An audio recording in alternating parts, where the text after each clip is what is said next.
Please tell me it works. Please tell me it works. I'm gonna wait for a while. See what the stream does. I know the overlay is up right now.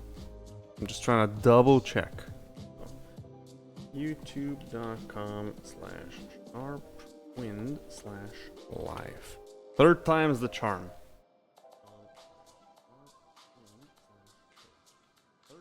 It looks much better. It looks fluid. It looks like I can actually do this. Okay. Here's the plan. So I've got a whole bunch of stuff planned for now, but I really gotta pee.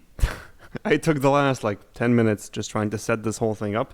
I'm a boomer when it comes to streaming. Give me a minute. I'll go pee. I'll come back and we'll take a look at the amazing procedural building generator, and I'll be working on it on stream. Be right back.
Okay, here I am.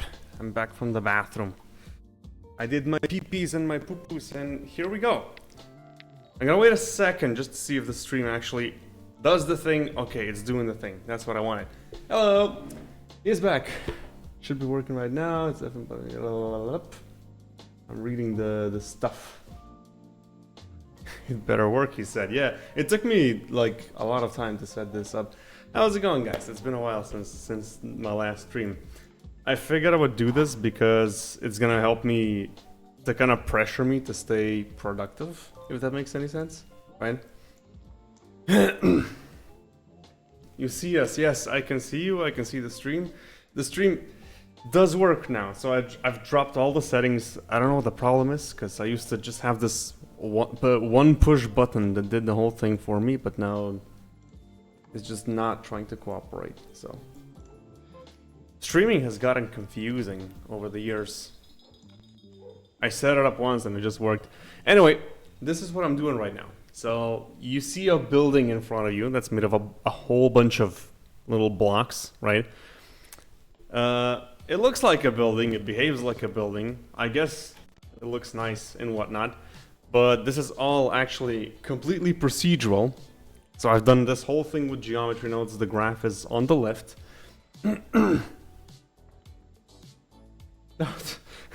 My man's working at 3 a.m.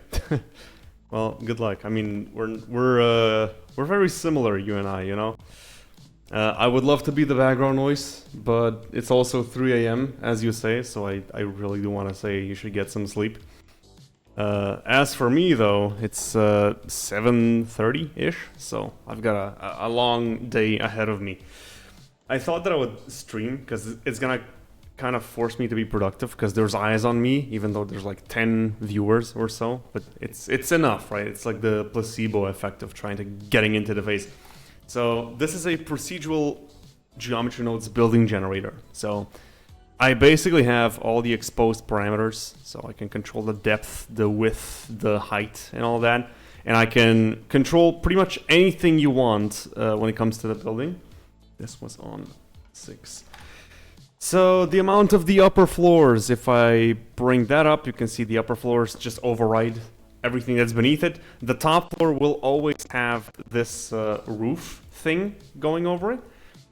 Currently it's not blending well with this, so I have to change the model, of course. I will fix that, obviously. It's still a work in progress. But wait, no, upper floors should be less than that, and the ring frequency should be more. Yeah, there we go. Wait, does the ring frequency... Oh no, yeah, that's just the ring, never mind. It works fine, it works fine. I just had to double check.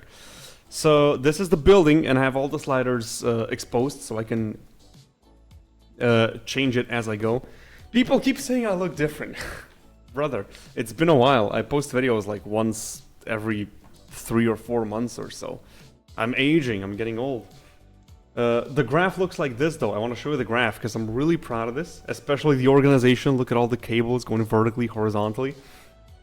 If you want me to go into how this actually works, I'll do a little brief because I feel like it's mandatory. The gist of the whole thing is that I've actually opened a company not too long ago. So I own a company now and have to pay the bills and the taxes for it. Because of all the stuff, all the projects that I have on the side, which are significant enough for the bank to actually say, hey, where are you getting all this money from? So I need a legal way to get all these projects. That's why I open a company.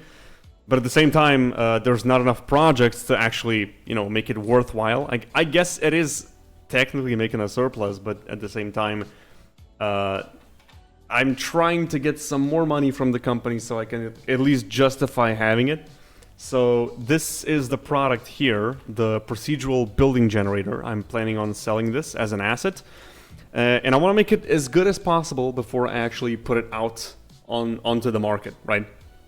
I don't want people to buy something that's not actually working. And I want to get it finished, so I said I'm going to start streaming because then I'll be pressured to actually do enough work to justify all of this. So this is how it all works. It has a lot of inputs, which are all of these inputs here. And by changing these sliders, I get to change the building. So I guess the amount of awnings on the bottom floor, on the upper floor, and on the bottom floor, it's this one, right? There's no awnings here. But if I adjust this, oh, suddenly there's a lot of awnings. Like every single window has an awning to it. And I feel like these should also appear on the bottom floor. So that's something I still have to fix. I just discovered a bug. And there's also the extended variant. So if I put this to 0, all of them will be short. And if I put this up, they'll be long, right? So you can control that. You can control the seed of that. You can control the seed of awnings. You have a whole bunch of exposed variables that can control the entire building, right? I've recently, a few days ago, just created this, which is the entrance, right? This is the entrance block, and I'm trying to put this onto my building. This is where I'm at right now, because the building doesn't have a door. Hello, by the way. I'll pay attention to the chat a little bit.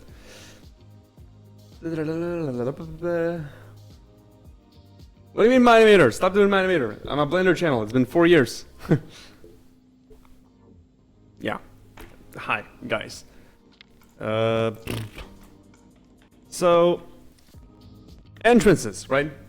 Buildings have those. Mine doesn't. That's a problem. I have to fix that.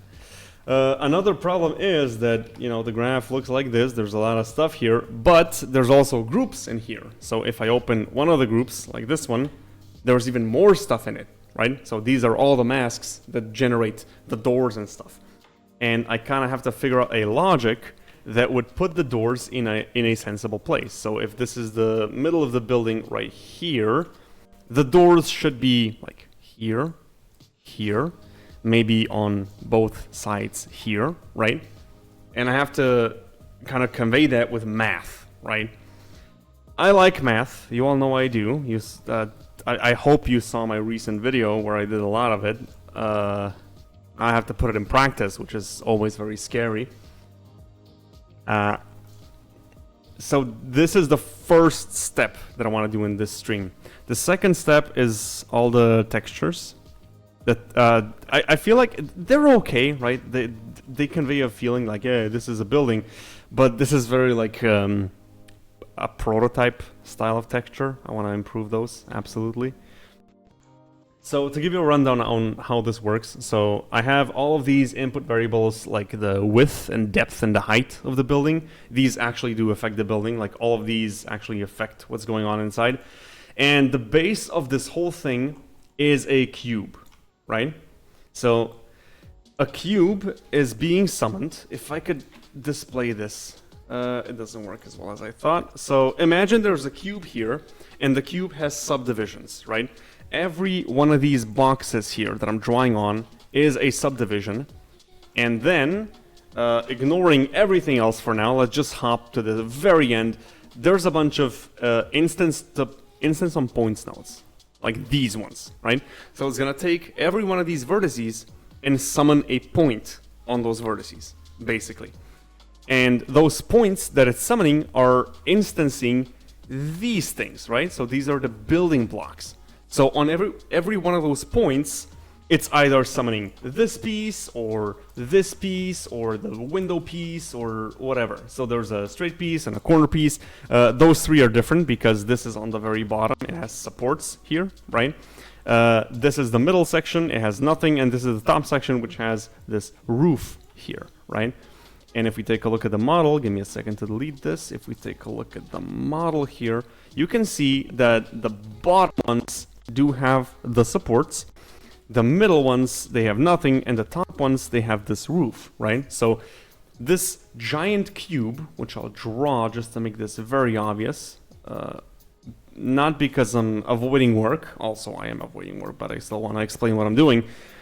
This giant cube is instancing a whole bunch of points, which are instanced by these objects right here. So these are the building blocks, and they're being placed over here with all of this logic that is this madness, right?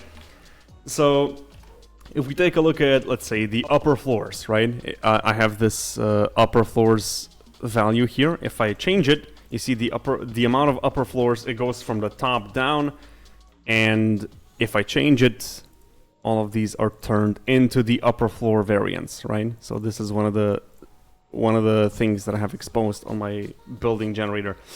If we take a look at that, so let's follow. Okay, so the output here, I think I should delete this. I was doing tests earlier. I'm trying to figure something out. So it's the upper floors, which is this one. So the bottom line here, if we follow that, it's this one. And it goes all the way down here. So this is the mask for the upper floors.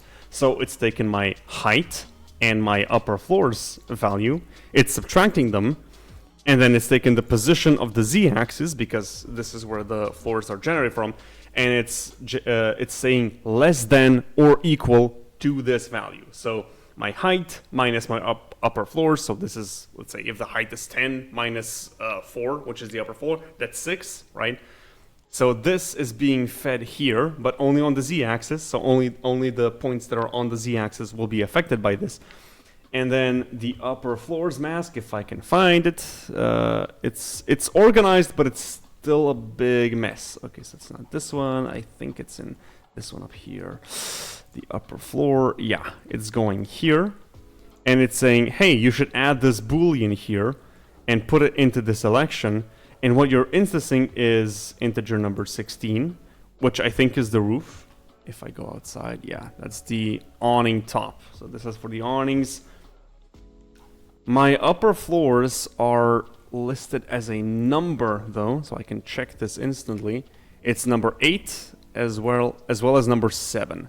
So if I find number 8 and 7, we can see exactly where they're being placed.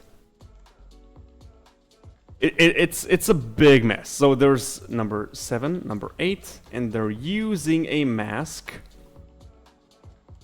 using a mask. If I follow this line, it's using the mask of... So this is for the corners. I'm getting a phone call. Not now, thank you. Basically, let me rephrase all of this. So there's a mask that is going into the output here. All the math is in here for the mask is going into the output. And then the output takes this mask and puts it into a switch. And the switch says, okay, wherever this mask is true, it's going to use the value of 23. And the number 23 is the middle upper layer, which is this, right? So this is the mask for this piece here. So it's either 23 or 2.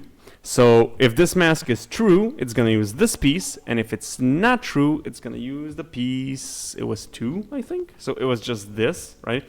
So the mask that I was looking at is switching between these two values, right? If I take a look at this again, this is going into another switch, which is taking a different mask, and it's saying, oh, use either 2 or 3, but if this mask is true, you should use 21, and 21 is actually this, right? So this mask that I was looking at right before, so 21 and 2 and 23, this is the mask for all the middle layers. So it's using either this, or that, depending on the mask that is being used, right?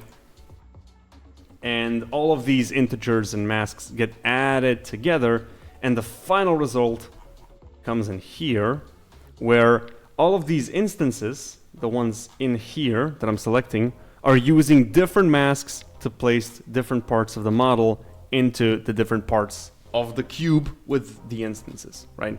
This is the whole logic. So my job today, right now, in this current moment, is to place this door that I've made a few days ago into the middle of the floor. So like I said before, close to the middle here, right? And they should override the existing ones. So this blank wall that is here, as well as this window that is here, as well as this bigger window that is here, that should all be overwritten with this new model of the door, because my building needs a door, right? And I've tried really long and hard to come up with a solution. And I think I have it. I have my notes on the other screen. I'll take a look at them in a second. But I'm going to pay attention to the chat now, because I want to see if you're all on the same page. I know this is very technical and stuff. Seasonal's just going at it. We don't need to mention Blender. Emma, my emitter, he's a Blender channel. Hey, a plane has basically 4 vertices. How does it decide to place the model at a particular vertex and appropriately? It's not a plane, it's a cube, actually. This here is the very cube that's actually doing all of it.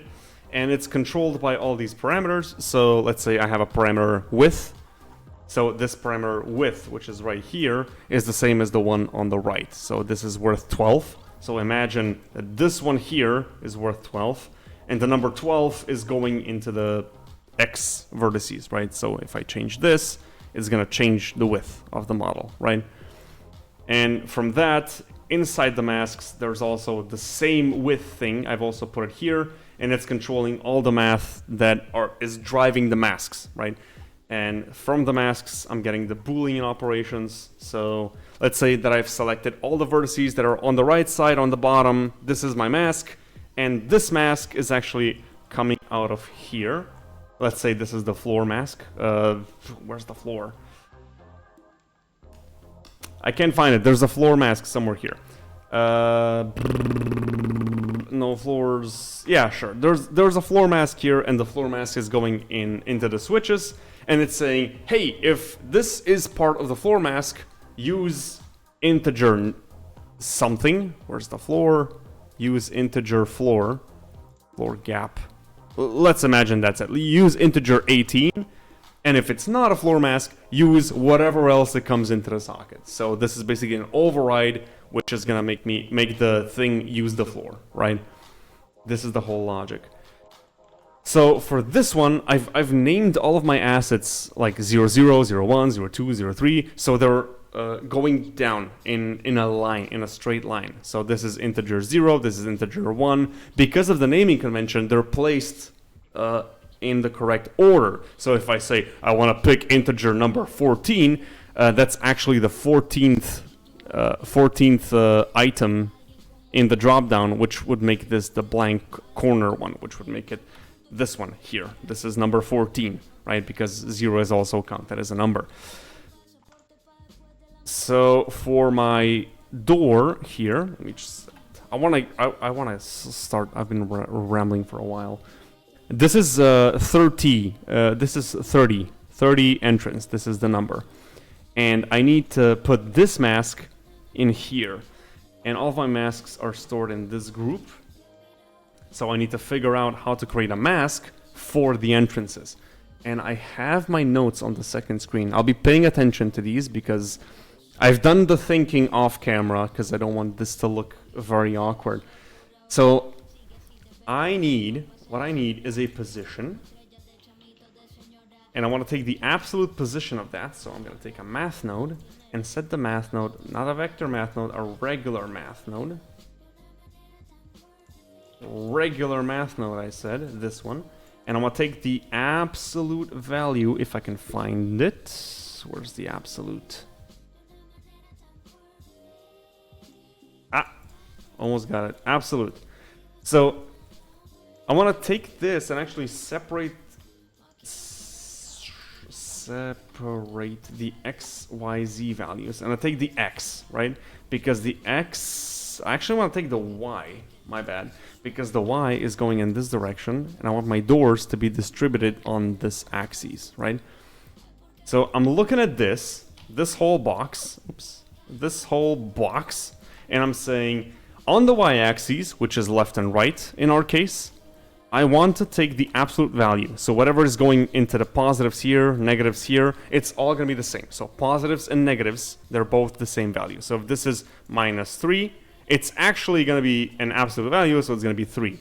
So there's 3 on this side, 3 on this side, so it's 1, 2, 3, 1, 2, 3. It's identical on both sides, that's what I want, because I want the doors to be distributed on both sides from the center. So I'm taking this, and I want to put this into a modulo node. So I'll take a math node, and I'll set it to modulo, truncate a modulo.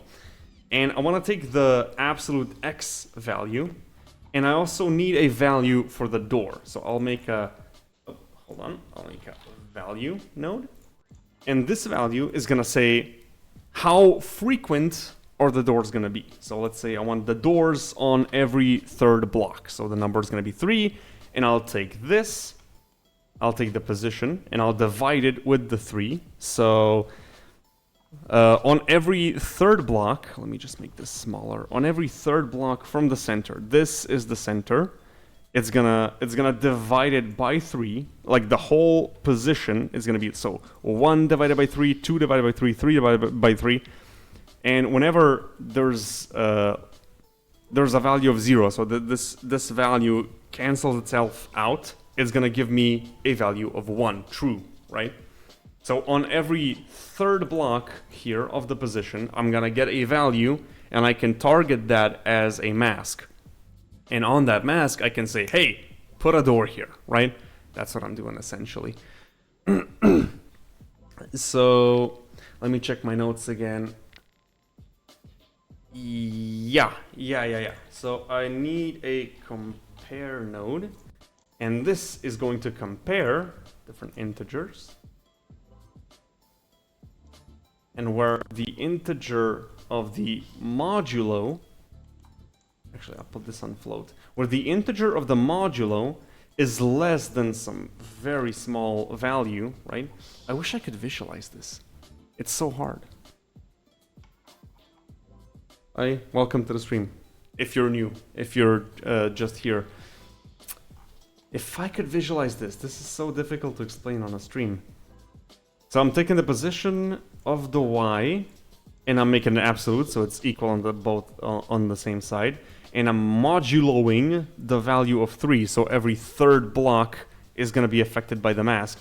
And where that is true for anything above 0, so every third block is going to be counted as true, I want to use this into another compare node. If I compare this, and I want to compare the absolute y value to a range, because I want to limit this. So I don't want the doors to be on 1, 2, 3 this value, and 1, 2, 3 this value, and 1, 2, 3 this value. I want the doors to kind of be limited to the center, right? So I'm taking a maximum distance, and this maximum distance will be what's actually outputting. So if this distance is less than this, so there's not going to be a door here, there's only going to be a door within this range, if that makes sense. Actually, I think, yeah. So this is the mask. So on one hand, we have the modulo thing, which is outputting a mask on every third block.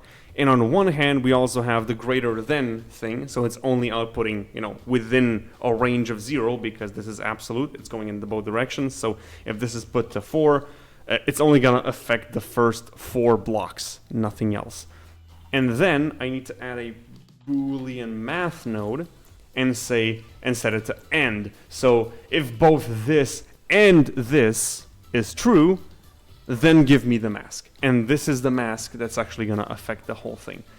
So if I put this mask into a reroute for now, so I can bring it closer and plug it in here, and rename this output to something like door mask. This is my door mask, and if I hop out of this group, the door mask should be here. And I want to override the bottom layers, which is this one here. So I take the door mask, I put it in a reroute for now, so I know I have it here, and I give it a switch, another switch, and say wherever this door mask here is true, so this is going in there, I can say if it's false, just use this whole combination of stuff beforehand, and if it's true, use the integer of 30, which is my entrance block. So I put in the number 30 here. So this should technically visualize what my mask is doing, but I'm not seeing any of the results. Maybe I should flip it around, I'm not sure. I will try to ground floor window amount. I'll raise that. There's windows here. But this is not really helping, so this is less than 30. This should be 30, right? What is my mask doing? Is it being overridden? Like, there's a lot of logic here. So we have a position of the x, and it's absolute, and it's being modulated by a number, which doesn't seem to affect it. And if it's less than something, I think it should be less than 0.5. I saw some change there. So let me raise it up and see what's actually happening. If I raise it up, it's actually changing everything, right? So if it's greater than 4, greater than 3. So it should be less than 4, because I'm seeing it's actually doing the opposite here. It's actually overriding the middle instead of being the other way around. It should be less than, not greater than. There we go. So if I raise this number, the doors are emerging from the center, right? But the modulo thing doesn't seem to be working. So if I put this higher, put this lower, it doesn't seem to have an effect. So I should figure out what's going on here. Let me look at the chat.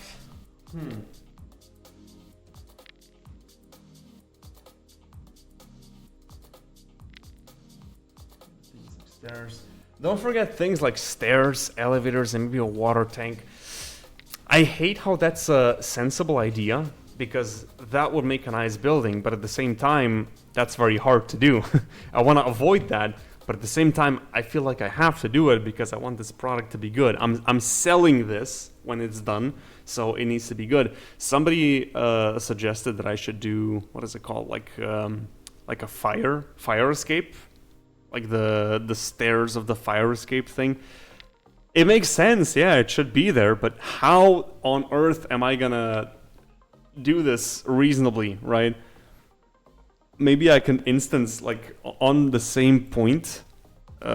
Maybe I can instance the fire stairs on the same point as the cube, but the model itself is actually offset by a block, so it puts it on top. And then I make like a smart mask that takes into account the gap frequency, the gap, like the... Oh wait, that's not it. That's not it. Sorry. This one, the vertical ones that are offsetting left and right as I'm clicking here. And if I change the frequency, you can see there's less or more of them. Maybe I can use this mask, the one that I'm messing with right now, and kind of offset the stairs and then pick a random height and then select everything down from that height. I'm still not sure how I'm gonna translate that into math, but I will do that. But I guess first on the list is the... Oh my god, what is this? This frequency is way too high. Holy crap. I gotta figure out the door first.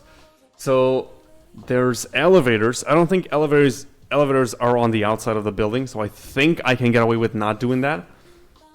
And stairs, elevators. I guess the stairs are the fire escape, so I will ignore that because I am doing the fire escape stairs. And maybe a water tank. Maybe a water tank could be something on the top of the building. I don't know. Do buildings actually have that? I don't think that's actually a thing that buildings have. I'll look at some reference, but if it does, then maybe I will add that as well.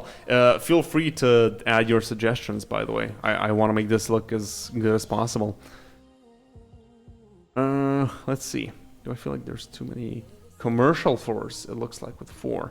Commercial floors being the top ones, like the white ones, because I have the upper floor slider thing. I could always just change that. That's part of the design. If you can mess with it, then it's not too much, because you can just drop it down. I feel like that's fine. I don't know what's negative side effects of melatonin. Okay, that's not for me. What are you gonna do with those AC units? Yeah, the AC units also somebody else suggested. I will also do the AC units. I'm not yet sure how, but I will do them. I feel like I'll just make a random mask that overrides everything except for the bottom and the top floors, and just replace it with an AC unit.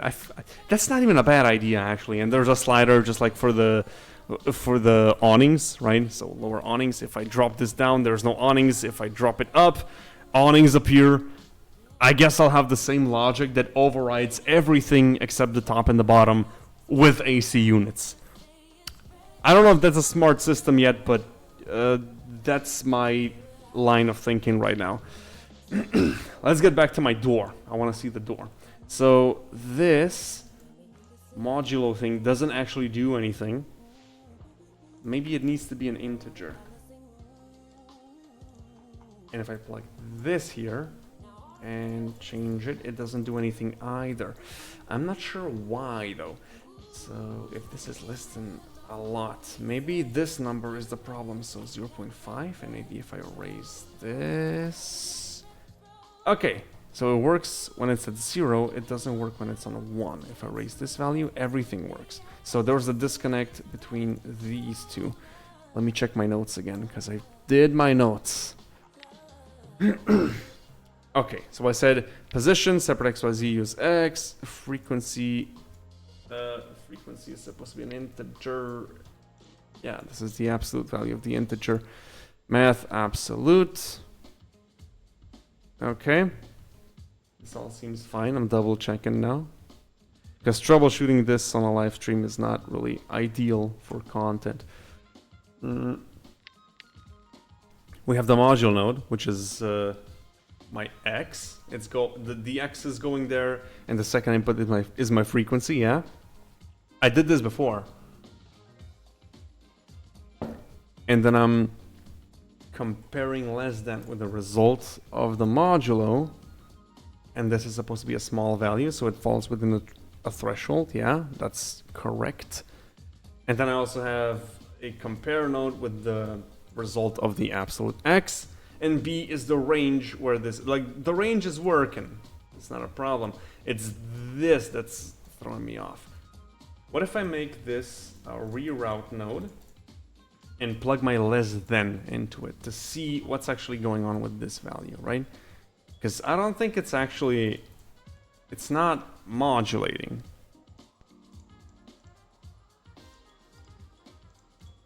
Because it is skipping a bunch of them. So maybe integer 4, integer 5. Look, no, it is doing something. It is doing something.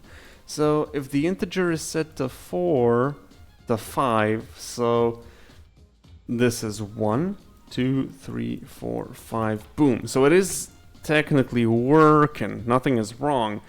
But the middle is duplicating it 4 times, and I don't know why. Maybe because this should be less than 1. Yeah. And then this should be brought down. Yeah, there we go, there we go. So if I say the value here is supposed to be, say, 4. So 4 blocks from the center. So this is the center. So this is 1, 2, 3, 4. This is much more than 4. Something is off here, definitely. Oh, it's a... Oh yeah, no, it's ignoring this. My bad. It's not connected. It's not connected. So here. So 4 blocks. First 4 blocks should be affected. So 1, 2, 3, 4. This is the last one. If I set this to less than 4, this should disappear. Okay, great. So this is my left and right mask, where it's going left and right. That's great. And this is the frequency. So if I put this to 2, it's not working anymore. Maybe because I think these vertical ones are overriding everything, which is a good thing. I don't want a door where there's this thing on top, so I want to keep that. But if I set it to 2, and then I guess raise this value, you can see that every other door is going to be affected by this, which is good. Which I approve.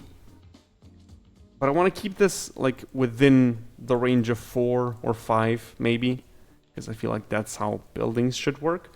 And I also need to update this model because it's way too basic. I need to add some door handles and stuff. Let's ignore that. Let's focus on the logic. How would I, if I mess with the depth? Yeah, it's giving me way too many. I want to avoid this being double. So if there's a way that I could offset this, maybe with a math node set to add, not an add color, but an add math node. If I added 1 to this, it seems like I have broken it. Yeah, maybe this is not a good idea. How do I do this? So it's taking the Y position, it's making it absolute, and it's truncating the modulo of this. And this is placing these. And if it's less than 1, yeah, it's placing them. And this is just the range where this is happening. How can I offset my modulo? Maybe the absolute if I put the math node in between here, because it's offsetting it before it's actually coming into contact with that. Ah, we're onto something. So if I offset it by at least 0.5 or more than 0.5, it's gonna offset it. So 0.501 is what I'm doing. And if I drop the range down, I have 2 doors here, which are for the building. And if I raise it up, boom, I have more. And if I raise the integer, it's counting every 3rd one, but then it stops working, and I don't know why. Maybe it should be a... Yeah, it should be... What is it called? Not an odd, but an even number. It should be an even number, I guess, because of the add. Because if you add 3 with an odd number, it's not the same... This is difficult, so this is not gonna fix it. Oh, it is. It is actually. So it should be more than 1 something. So this is on 3, this is on 4. Now it's already off. So if I undo all of this, I feel like that was better. Yeah, because of the 0.5, it's not the same value. So I have intermediate values, right? I want to keep that here. like 0.75, which is the golden middle. And this integer can actually be exposed. And can I plug this into the... I'll plug this into the output, and I call this number door frequency. And I make it an integer. The minimum is definitely 1, and the maximum, I guess it could be as high as I want. It's not really, I'm not gonna do that very often. So this is the group input, and there's the door frequency here. And if I plug this into the very output, I should get it here. And if I set this to 4, I should have the same result. So, oh yeah, and there should also be minimum 1, maximum whatever. So door frequency is gonna change how frequent the doors are gonna be. So this is 1, so doors appear on every block. 2, doors appear on every other block unless they are this, because this overwrites it. Door frequency 3, they appear on every third block, but I'm not sure why exactly it's not working right now. I'll take a look in a second. Maybe it's the less than. I don't think it's the less than. I think it's this one, the less than the modulo. Ah, there we go. So if I make this like 1, the doors appear on every third one. I feel like this should be like 1.01 for this to work. So door frequency 2, now it's too much. It should be less than that. I have to figure out a way to solve this. What's the chat saying? Oh boy, there's a lot of chat going on. Where'd you get the textures from? Polyhaven. Polyhaven is a good site. I've made some myself procedurally in Blender, but for the rest, I use Polyhaven. So polyhaven.com is a great site for free textures, like models, HDRIs, as well as textures. So HDRIs and textures. Textures look like this. They are all free. If you select the texture that you like, you can also check on what you want. So if you check out zip, you can check, oh, I want the diffuse JPEG version, I want the displacement EXR version, I want the normal GL but in a PNG version. You click download, you get the masks. They are procedural, and that's it. You can use them anywhere.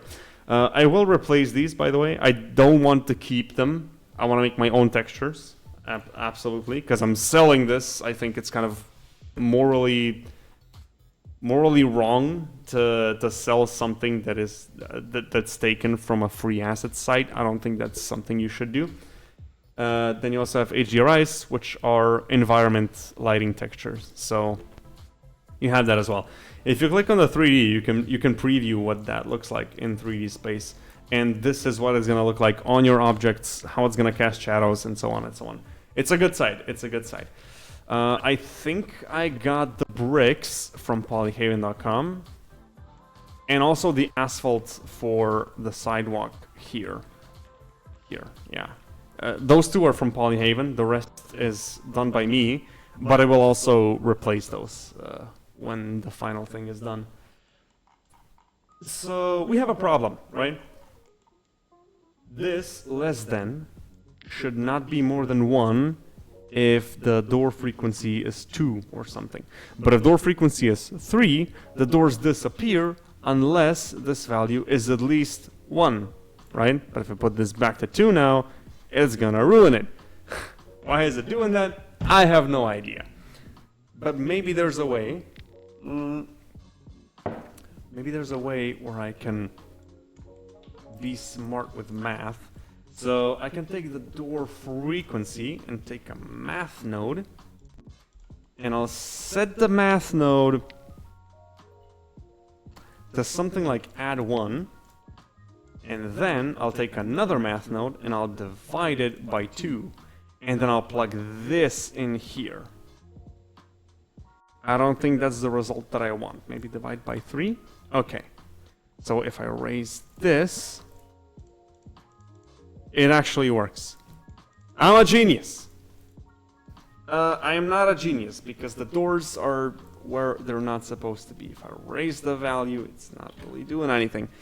Okay, door frequency 1, that's good. Door frequency 2, that works. If I put it on 2, it doesn't work. If I put it on 3, it does work. So this is the desired result. Door frequency 3, it also does work. And it works no matter how much I raise it, except if I go too high, which is the Boolean thing. Maybe if I raise it up even more. Yeah. If I put it up to like 5, maybe, and then I drop it down, it stops working at 3 again because it has to be at least 2. So I think the door frequency has to be almost the same as this. So I will drag this here, the door frequency, because the value here appears to be almost the same as the value that I need to divide this by in order for this to work. So if I drop this down, it doesn't work. That's bad. I'm trying. There's way too many things here. Subtracting this. This is door frequency 2, by the way. So this should be more than 3. So if I plug this back, put an add node, boom. Add node of 1. I'm not even doing this by math now, I'm just trying to find a value that's not gonna break. And value 3 does break because if I make this disappear, this value is 3, and this value is 4. How does one reasonably do this? The problem is, I guess, the truncated modulo. The bigger the value is, the more it's left over. So I guess the less than thing really should be very small. But then it's not really... Mute this. I guess I just need smaller values, so 0.5, and I delete this value. These three are not connected now, so let me try door frequency 2. That's not how that should behave. Yeah, maybe, because this is centered, this is a 2, this is 2, this is 2. It's fine. Then 3, then 4, then 5, 6, 7. Yeah, okay. So this is what I had to do. No half values with my add node, and just a very slight above 0.5 value to just make it valid. I guess this is the answer. So door frequency 1 is going to be on every one. Door frequency 2 is going to be on every other one. And I am fine with having a door next to each other because I guess the building is divided into halves in the middle. So I guess that works. So what's the takeaway here? I think the door frequency should not be able to go below the value of 1. So it should be 2 minimum. If you put it to 1, then it looks odd.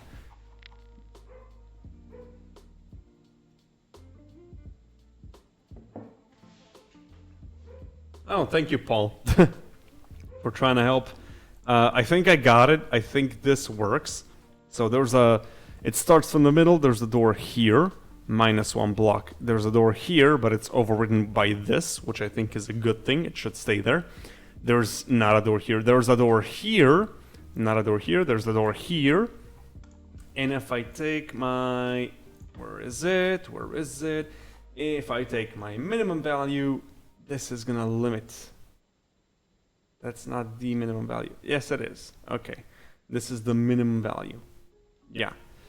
So this shall be my door reach value, I guess. So I'll expose this, plug it in here, and I'll give it a name, call it door reach. And I'll set it to integer. Default value should be how much? 4, 5. Let's go with 5. Minimum 0, obviously. There's no negative values. Maximum, go ham. If you want to make your building like 3,000 kilometers wide, you can do that, I guess. And then the door reach should also be exposed. And here it should also have the minimum 1, default 5, I guess. So door reach should be 5. There should be doors. And minimum we said was 2, actually, not 1. No, that's the reach. That's not the frequency. I think it's fine if we do that. So I've added doors here, but there's Z fighting. So I feel like my model of doors, yeah, it still has a backside. I think I should definitely delete this. If I inset that and edge slide that here within this, and if I select this, it's not really visible here. I can just delete this face so they're not overlapping, and if I look at my model, there's no Z fighting because there's no overlapping geometry. Perfect, perfect. Oof. So this is currently my thing. I will also have to organize this. For some reason, I've decided to just organize this way more than anything else. So every single line has to go parallel. Everything has to look nice. I don't know where that came from. I just had a rush of OCD, I guess. And I'm committed now. Like, whenever I add something, I can see this line. Oh, it's not straight. It has to be straight because it looks so much nicer, so much more organized. It's easier to follow. Even this mask here, I will change that. The door mask that I made right now. Let me go into cleaning mode for a little bit. It's a guilty pleasure of mine, I guess you could say. These two should be aligned on the X. So how was your day, guys? How's your day been going? You been doing all right? I'm here talking to myself like a schizo and you guys are watching me, so I guess there's some value in this.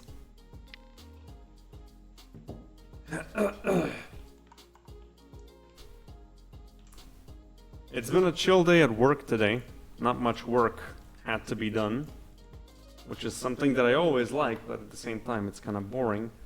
But it gives me at least a little bit more energy to do stuff like this here, like all this math and stuff. It's not really complicated math, it's just the fact that there's so many masks and so many things already done, so it's hard to know exactly how it's been done and focus on where the values are, like what you need to do, because there's so many of it, right? It's the complexity of the complexity, I guess. But the math itself is like 1 + 1 and so on. Okay, this feels organized. Let me organize this, because this also needs organization. Imagine getting a model on Blender Market, SyncSketch, whatever, one of those sites, right? Imagine that. And then you open it and it's like organized, all the cables going straight and whatnot. I do realize that I'm most likely just background noise for most of you guys, and I'm fine with that. I just need to pseudo pressure myself into saying, hey, there's people watching you, even though there's like 7 people altogether at the moment. But it's enough for me to kind of get me to stop slacking off, right? And actually do some stuff, actually be productive. Although it is hard to solve problems while there's a camera in your face. So I guess that's a minus in my technique, but at the same time, I just figured out the door that I was struggling with a lot yesterday. So I'll take it as a plus, sure.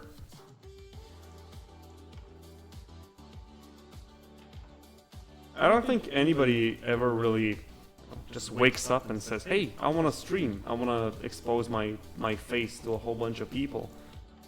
But a lot of people just kind of force themselves to do it. And then once they do, it's not that bad and it's actually fun. Like I've kind of fallen into the zone now. I feel like I always start my streams by rambling so much and trying to explain everything and being interesting and whatnot, because I'm used to all my videos just being super hyped, very edited, very, you know, production value, blah blah blah blah, animations everywhere and whatnot.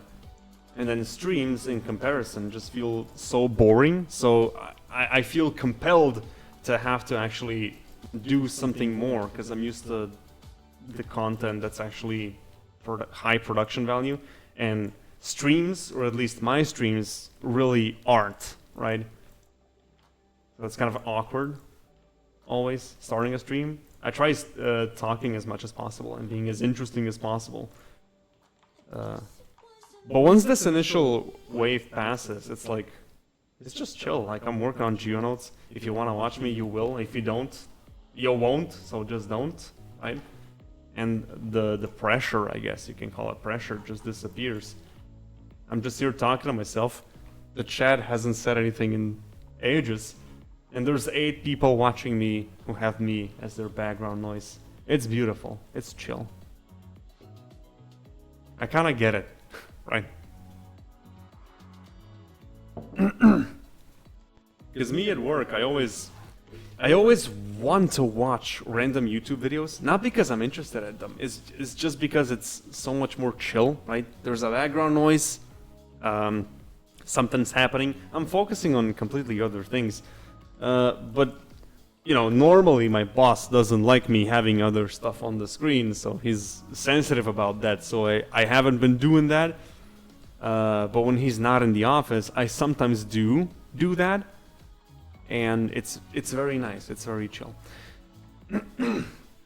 Okay, guys, I feel like I want to do the emergency stairs, but I'm not sure how to do that, because if I look at my model, I feel like these windows here, the ones I'm looking at right now, are not the same inset as the ones up here. So if I make a model that suits one, I feel like it's not gonna align with the other, if that makes sense. Unless if I make it bigger and make it clip through itself. I hope that makes sense, because you don't have my brain and you don't have the same visualization. I'll try. I feel like I should do it. So duplicate this, send it here, and rename it to 31 Fire Escape 1, because there needs to be 2 levels of this. One is the floor, that it's actually there. Wait, can I actually do this in a 1x1 block? I need some reference. Because I feel like the fire stairs should be something that take more than a single block. So, fire escape stairs. They don't feel like a model you can just cram into a 1x1 area. Yeah, see. So there's 2 of them. How do I... You know, okay, that's not too hard, but I can't really just have them on the y-axis. I need them on the x-axis as well. Otherwise, it doesn't make sense as stairs. But how's that gonna mess with my masks and whatnot? I'll need a whole new instance on points node. Wow, that's the 4th one. That's crazy, because I'm adding things on top of everything.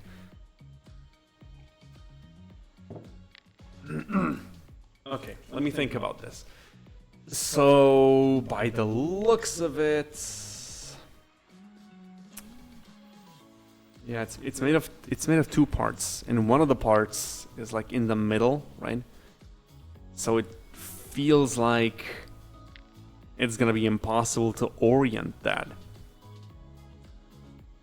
Or maybe no, because I do have the orient. I gotta check something. There's so much thinking in this. So this is my graph, the rotation. What's the rotation doing? There's the rotation here. Rotation goes here. Okay, so this is the ceiling rotation. I've added this separately. This is not connected to the main thing. I can ignore this because that's a switch. And the switch is based off of an integer. Okay.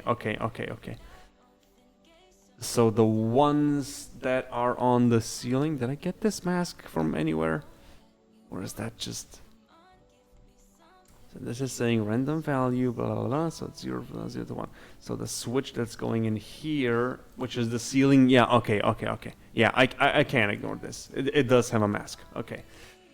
So this here is saying have a value of 90 or 0.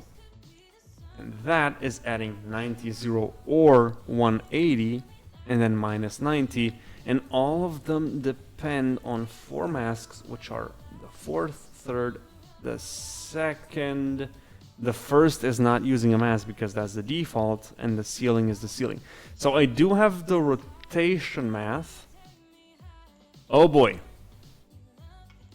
What have I done?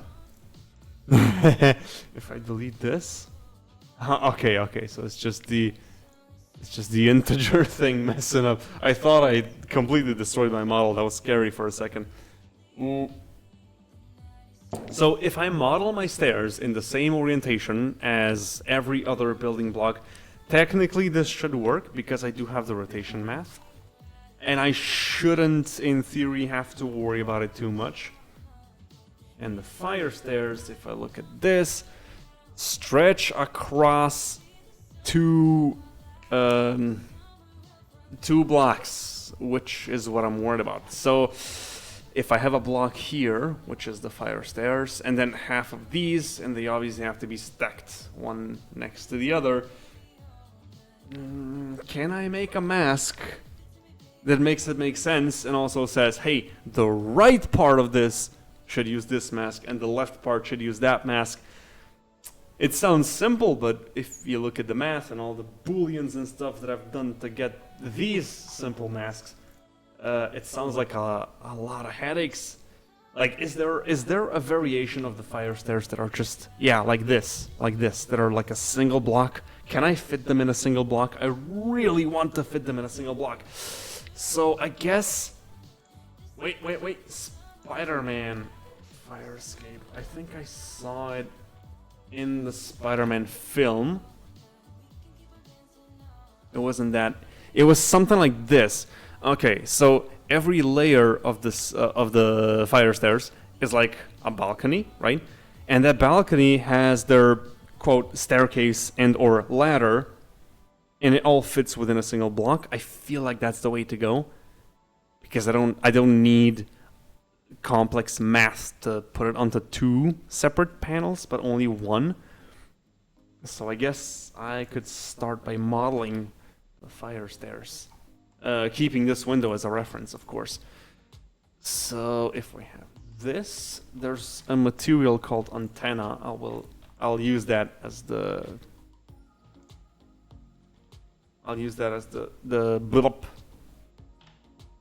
iron, sorry, the metal. I'm trying to hyper-focus way too much. If I put the cursor here, hop into edit mode, and then add a plane. And the plane will have a new material, which is going to be the antenna. Like this. So this is iron, metal, technically. And if I move this down on the z-axis to snap on the floor, maybe it should be higher, but I'm still just thinking. Okay. So the fire escape should be this thick, like this, and this thin. This should be the max, okay? It should feel like a small balcony. Oh, there's four people watching. Welcome, enjoy your stay. I hope you enjoy. The stream is only here for my self-pressure. So, if I model the majority of this using edges, so it's just an edge, nothing else, and then give a skin modifiers, they're a bit much. Maybe I will. Well, this is the regular way. Well, let's say there's this many bars here. And then I select all of them and I bevel them to turn them into actual bars. Invert the selection. Delete edges. Oh! Oh yeah, that works. Maybe just remove the selection from the window, because yeah, I still need the reference. I want to see how big this is. deselect, deselect, deselect, deselect, like this, and this, and oops, this, and this, sure, and then, oh, god damn it, it's not here. Okay, so select this, maybe select checker, deselect, and then offset, and then delete. Yeah, that's how it goes. How will you make it realistic? Well, I'm gonna make it realistic by making better textures and tweaking the models. Because a good example here is the door, right?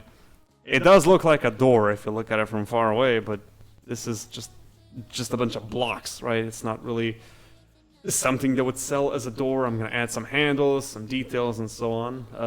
But I think what's more important at the moment is just the logic. So I'm making the fire escape stairs. I still don't have the logic yet. I've just tackled on making the models. But once I have the logic for all the different models, all the different things that I'll need, then I'll go back into the models and I'll try to make them, you know, more detailed and more realistic with better textures. I also plan on using Substance Designer to create custom shaders with custom logic, because I like it. I think it's very good. And I don't want to sell something that it's using, you know, free assets online, even if it's just textures, even if it's just textures on a very small thing. Because I think I've done that. There's like a very small asset, like it's not the window top, but imagine like a window top with a custom texture from Polyhaven. I feel like that's kind of dumb, right?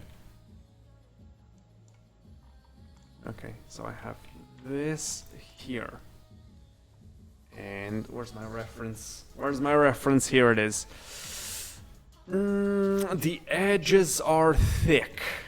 So if I take this one, duplicate, paste in place, and extrude like this. Bring the top up like that. Bring the bottom down like that. Like this. And I think it's thicker actually from the reference. Maybe I can do it like this. And then this could be brought forward, but I don't know by how much, so I will use the shear tool, because it's a useful tool. And it's this, and I put it to 1, I think. Like this. Then move it on the X, and actually move it on the X till it snaps. Extrude on the Y. Scale on the Y to 0, and then also skew that, so it matches the other side. It's all symmetrical. Like this, and it's also gotta be 1. Bonk. And then move this on the Y until it snaps, and then extrude this on the X and scale it on the X until it's covered, and remove the faces. This one, wherever it is, also needs to have its faces removed. This is the bearing. It's been a while, old friend.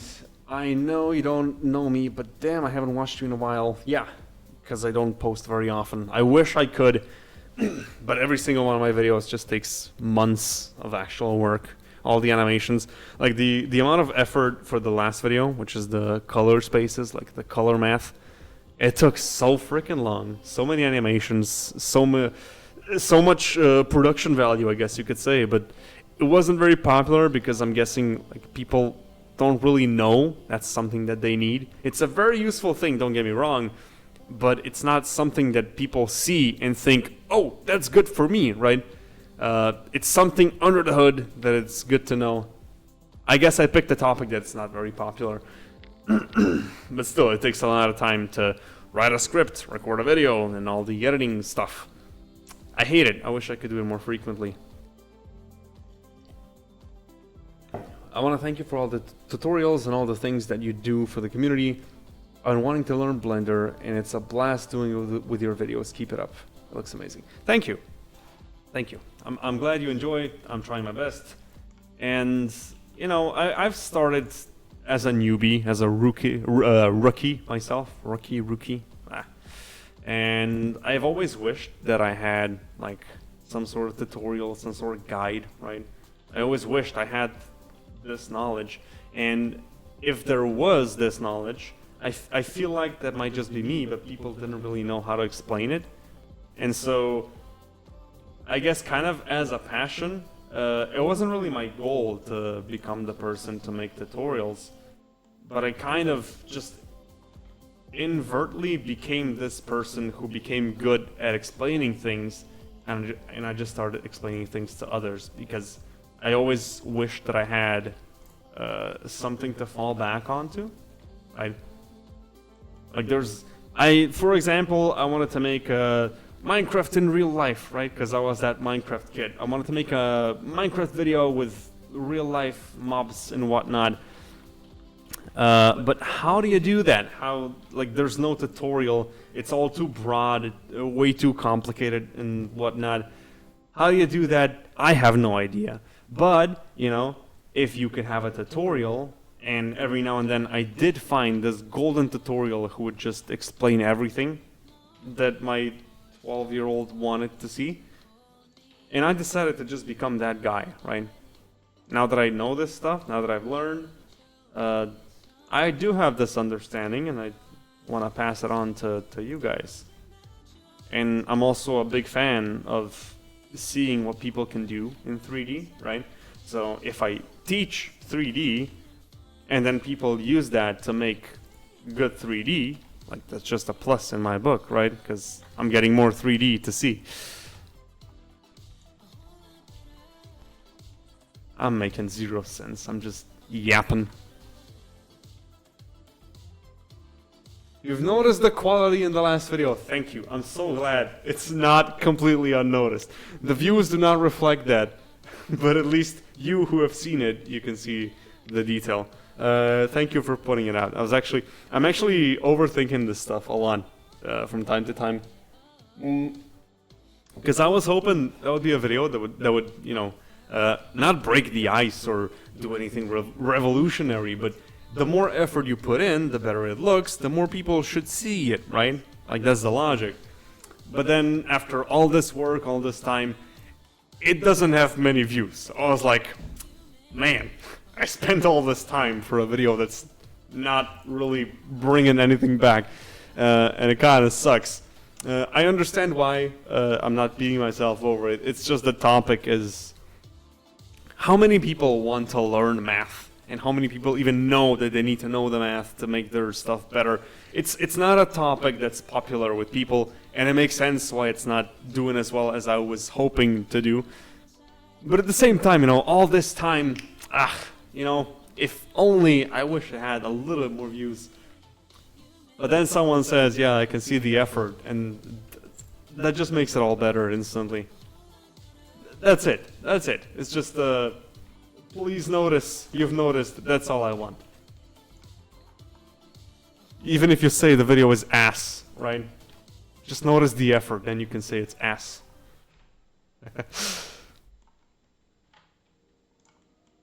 How's your day been, by the way?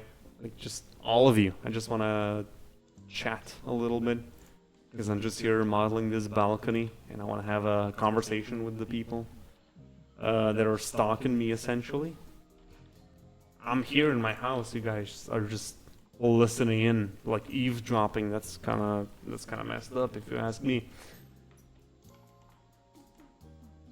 At least tell me what's up, and you know.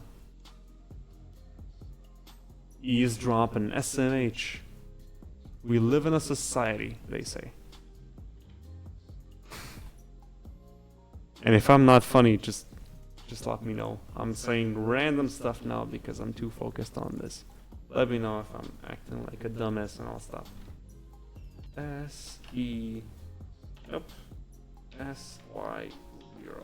That's what I wanted. Why are you still not scaling? What the fuck, brother? Oh, there's a duplicate. Delete these. Nope.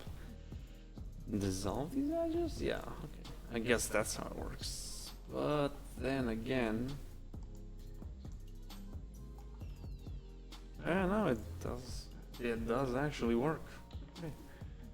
Let's then correct it. Day's been alright. How about you, Sharp? Well, thank you for asking. I've been at work. I've spent most of my day at work. I wish I didn't have to. Not that there's anything wrong with work. I like work, except when the higher-ups are being unreasonable, you know. There's moments, right? There's nothing wrong with work. But at the same time, you know, imagine if all those 8 hours that I spend at work every single day, I could spend on the YouTube channel and actually make some assets, make some things. And, you know, like this building generator thing would have been done ages ago. The next video is about drivers. I'm making a video on drivers. So rigging, in my rigging video, I touched on drivers. How do they work? What do they do? What they're useful for? But I didn't dive very deep into what they actually do and how they can be used. And I said, if you want to see a full video, because this is a very broad topic, there's no way that I can explain it in a short video like this, you should vote for it, and I'll do it. And a lot of people did actually vote. So the next video is about drivers. So I've started the script for that. It's not as fleshed out as I would want yet, so it's gonna take me a few days apart from this building thing. This is just extra stuff that I do on top. It's gonna take me a few days to flesh out. Once that is, I need a while to record the whole thing, and then when it's recorded, I have to record all the B-roll, make all the animations, and then edit the whole thing, and it's gonna be a while before it's done, obviously, because there's a lot of steps in doing anything like this. But I do feel like it's one of those videos that is in very high demand. People don't really understand drivers, and I want to be the guy who explains how they work, if that makes sense. I feel like drivers are very misunderstood, if I can say so. Because I've done a rigging course not too long ago, right? My company bought me a rigging course because they said, hey, we need a rigger, so you want to be a rigger? And I said, yeah, I like rigging. So they bought me this course, and I've known a lot of things before I took the course. But after I took the course, I was like, oof. You know, there's so many things in that course that I can be smug and say, oh yeah, I knew all this stuff, but to be honest, like, that was next level, and I feel like Albert frickin' Einstein after this course. And I like the idea, I like rigging, I enjoy it, and I wish to make more rigs. It's super cool. And now I kind of look back at my rigging video, because I did do a rigging course, and it's not wrong. Like, I do teach a lot of stuff in that video, but at the same time, it's like, there's so many mistakes in that, and teachings that I wouldn't say now that I have this newfound knowledge. So I kind of want to say that the video is outdated, even though it's not really, because what it's saying is technically true and perfectly fine for small production, but not technically correct. Well, that video also features drivers, what they are, how they work, just a brief explanation. But drivers are such a topic that are so broad. You can apply it to almost anything in so many different contexts. So how does one even get around making a tutorial about them? Because the use is just literally anything you want them to be. So you have one driver that belongs to any attribute, anything, any object in your scene, any attribute within the object of your scene, anything that's in your scene. You can take and then use it, and then use it to describe something else, and add math and other drivers and stuff in between. It's literally customizing the controls to whatever you need, to do whatever you need, with any value that you need, and It's mostly math, but it's so open. How do you make a tutorial on that? I have a big challenge right now, trying to write the script as to what I'm gonna talk about, because this is just open world exploring. Basically, drivers. They're overpowered as hell. The rigging course also covers them very well, the one that I've taken. I think I've talked about Pierrick Picou, a French guy, in my channel before. I think I also mentioned him in my rigging video, of course, because he actually is a professional and a genius, and I do admire his work. And if anybody wants to get into rigging, obviously I'll be glad if you want to watch my channel, but I will still recommend Pierrick Picou, because he is genuinely a technical professional, and I've learned most of what I know now thanks to him. And yeah, not sure where I was going with this. I was just trying to talk about my journey when it comes to the rigging course. But it's so random, because I found Pierrick several years ago, and I saw his stuff. I was like, oh, this guy knows his stuff. He's talking about, you know, things that you don't see anybody else talk about. He really understands how this whole thing works and so on. And he has mentioned before in his videos that he has a rigging course and an animation course. And I was like, you know what? I'm gonna bookmark this. I want to get this course. That looks like a good course, right? One day. And I've had a few jobs in between. I worked in a nursing home. I worked on a construction site. Always, you know, just doing YouTube on the side and whatnot. But this course, still, you know, one day I'm gonna take it. It's a good course. But at the same time, you know, technically I have the money, but do I have the time? Am I gonna make use of it? No, maybe someday I'm gonna take this course. You know how it is. Hello, Skeeter, welcome. But then my producer at work, she came to me alongside with our head animator, and she was like, hey, Sharp, so we were thinking, we need a rigger at the company. Do you want to do rigging? And I was like, I mean, yeah, sure. Rigging is fun. It's like a puzzle. Yeah, I don't mind. I enjoy rigging. And she was like, okay, good, because we need a rigger. So just pick a course you like. Pick a course online. We'll get you the course. And I was like, I have one. I already have one. I've picked it out.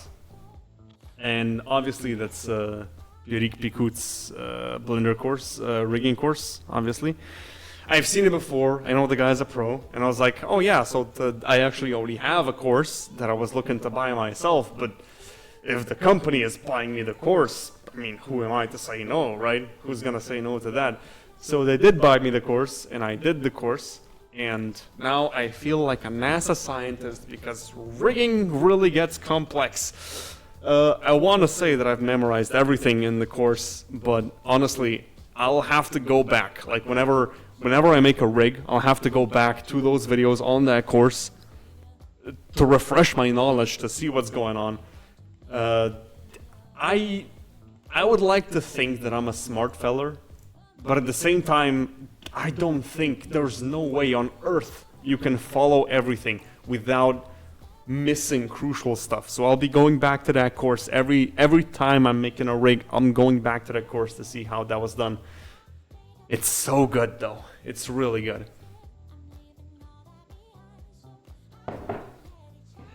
What do you mean, Evelyn? Has it actually been 4 years? I don't think it's been 4 actual years. No? You don't think so? I feel like it was less. I'm not that old. You remind me of tutorials, help me so much. Thank you, God bless you. I mean, that's cool. I'm glad I was able to help you. If you need help with Blender, though, I really want to pivot, because I'm a Blender channel, and I've been a Blender channel for so long now. This is what I do now. I look at Spider-Man photos and make staircases out of them. No, I'm kidding. If you want to learn Blender, I'm here but at the same time, I'm glad that I was able to help you with the Blender stuff, with the Minimator stuff. That sounded so bad.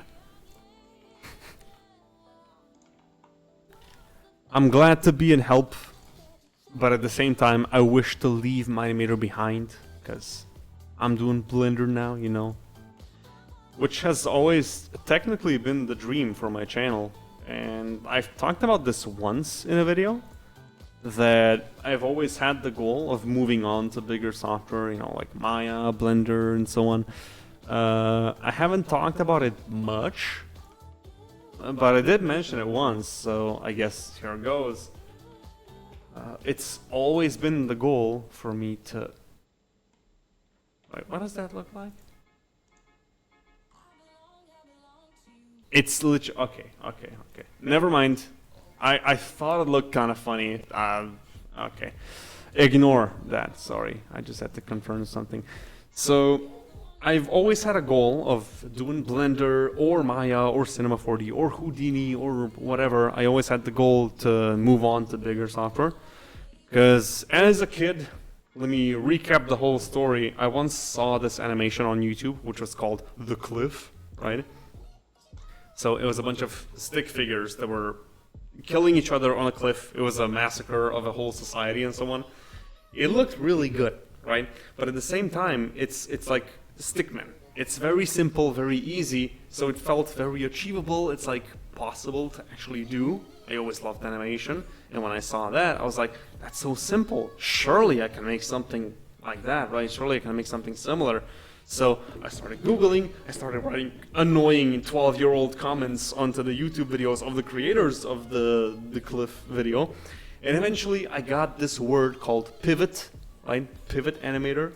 So there's a software called Pivot Animator, which is very basic, very, you know, you're moving stick figures on the screen and exporting GIFs, right? It's a very, like, level 0 animation software. And I was like, oh, that's so cool. And I spent like a year or something just moving points on the screen for as long as my parents let me use the computer at the time.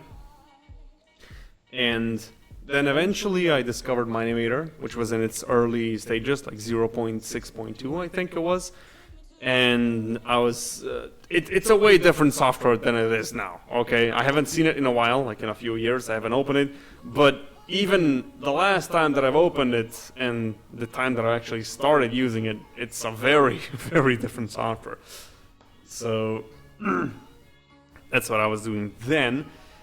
I remember when it was rendering things, like when you hit render, it was actually playing the animation on your screen frame by frame, and it was actually taking a screenshot of what was on your screen.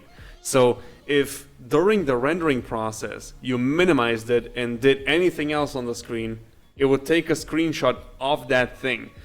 And I've posted a few animations of that being the case. Like in the middle of the animation, a window pops up and a mouse is scrolling through the websites. That's me using the internet while the animation was exporting, because my animator was taking screenshots of the screen as I had something else on the screen, and that's what ended up in the animation, which I think is very funny. And I think it's also like, it shows how far everything has come, right?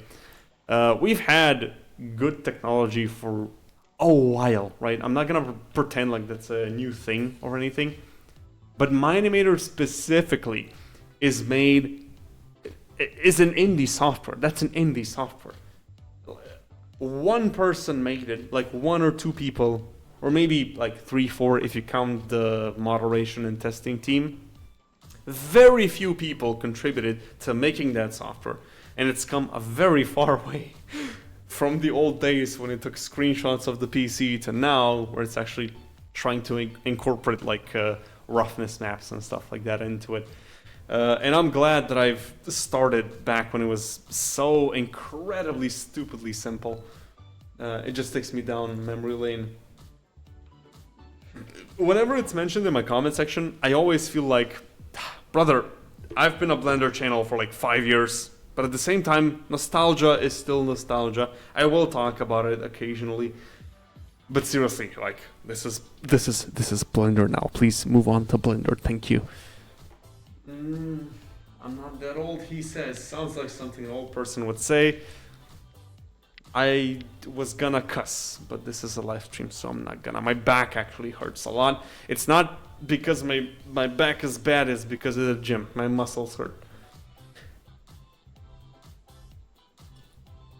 Yes, Evelyn, my animator absolutely was like that back in the day. You can, I think the animations on my channel are unlisted, so if you hop onto my channel, filter from the oldest, you should see my earlier animations. The Super Smash Mobs animation part 1, I think absolutely has that glitch. So it was rendering and I was opening something else. So that pops up in the final result. And me being like 12 years old at the time, I was like, I'm not gonna, re-render this. I don't have the time. It's fine. So I just used that part where everything flashes on the screen, like the internet is on the screen. What was your opinion about Bean breaking my animator's limits? We've never had that on screen. Listen, sit down, child. I have a story to tell you. So, me and Bean, we actually go a long way back. And that's not just something that I'm saying from the stream to make it more interesting. Me and Bean actually go a very, very, very long way back. So, way back in the day when I was still, quote, the face of my animator, having all these collabs and whatnot, I hosted this collab called the Whole Massacre collab, which was a ripoff of Skibbs's Pickaxe something. It was also like murder, but it was pickaxe. And I just changed it into Whole Massacre. So I had this collab about people killing each other with actual Minecraft hoes, and that was my collab. And I got this participant called Bean. That's the first time we might have interacted before, but that's the first time that I remember us interacting. And his submission was absolutely awful. So imagine movements, linear movements that last like 5, 6, 7 seconds. It's very slow. Nothing is happening. It's all linear and weird. And my movement that I'm doing right now kind of explain what the animation looked like. It was bad. It was awful. And for some reason, like he DM'd me asking about help, and I had like, I don't know, 4,000 subscribers at the time, so I wasn't really bothered at talking to random people on YouTube, right? Random people in my DMs. I still had time to do this with everybody who wanted it. So I was like, yeah, okay, I'll help you with animation. So, and I gave him some tips. We hopped into a bunch of calls and I helped him get better with animation. Fast forward to now, the guy's just freaking insane. He's crazy. He's crazy. He spends all his free time doing this stuff. I feel like he's surpassed me like a long time ago. He's just good, right? He wants to learn. He asks the questions. He is never salty. Like, if I comment on his stuff and I say, "Hey, yo, this part here, that looks bad," he's never angry about that. He never deflects. He's like, "Oh, okay. Well, what's bad? What's bad?" So I tell him what's bad, and he's like, "Okay, I'll fix it." Right?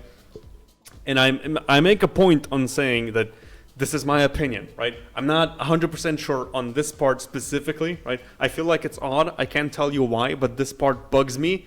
He will say, okay, bet. He will listen. He will take the criticism and somehow elevate it and use image textures and all the frickin' tips and tricks that we always had and just somehow make it extremely good. He is crazy. He's insane. He should be put into an asylum for all the time he spends on this stuff.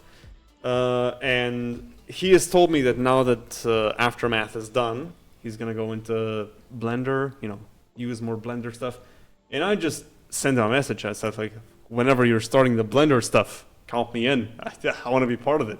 Because Aftermath, I haven't been a part of Minimator for like 4 or 5 years, but seeing the Aftermath, it kind of brought everything back. It felt like I was back in the community, you know what I'm talking about? It was nostalgic and it was good. At times I forgot that I was watching a Minimator thing. So I don't want this to be a Bean is awesome stream, although Bean deserves a Bean is awesome stream, so let this be a Bean is awesome stream. He is very talented.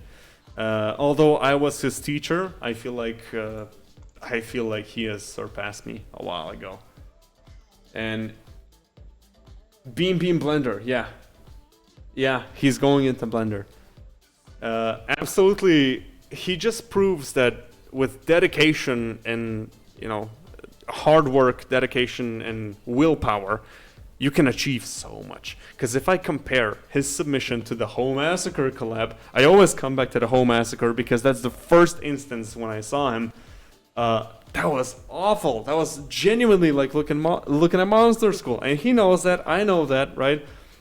Looking at this now, though, I don't think I could have done that in Minimator if I wanted to. I feel like that's beyond my scope, genuinely. Like I've just become this tutorial teacher guy, but he's the one who actually makes the good stuff now, and I have nothing against that. That's great. Like I get to see beautiful things, and partially to my credit, I know he has other sources, and I'm not taking credit for everything, but I'm glad to be able to say that I have helped him and that he is my friend and he's made something that looks genuinely good, even from a perspective of somebody who has moved on to Blender a while ago. So yeah, that's my praise to Bean, I guess. He improves so fast, he just breaks the limits. I'm telling you, he's insane. People don't do that normally. He just wakes up and says, I'm gonna master an animation principle, and he just does it. How? How does that work? Please stop. Okay. So I'm trying to do the fire stairs.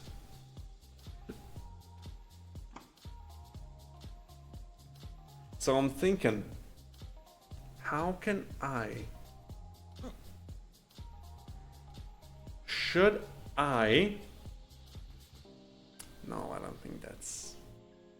Or maybe, should I take random points on X and random points on Y and use those points and then say, okay, so if this is a point that is taking the Y value and it's only the Y value, also take all of the Z values because this is hollow, right? So even if it takes the values that should be in the center, it's not gonna have anything because it's empty. So if I make a couple of masks that only take, but they should be modulated. They should be modulated. How am I gonna do this? Okay, let's go simple. Not think ahead, just straight logic. So if I take random values on the y-axis, random y like this. Sorry for rolling my r's. Random y value. If I take that, and then also add an AND Boolean operation that says anything that is below a random value of z, which means I should get a random y value and then everything that's below z at a random point. So I'm getting varying heights here.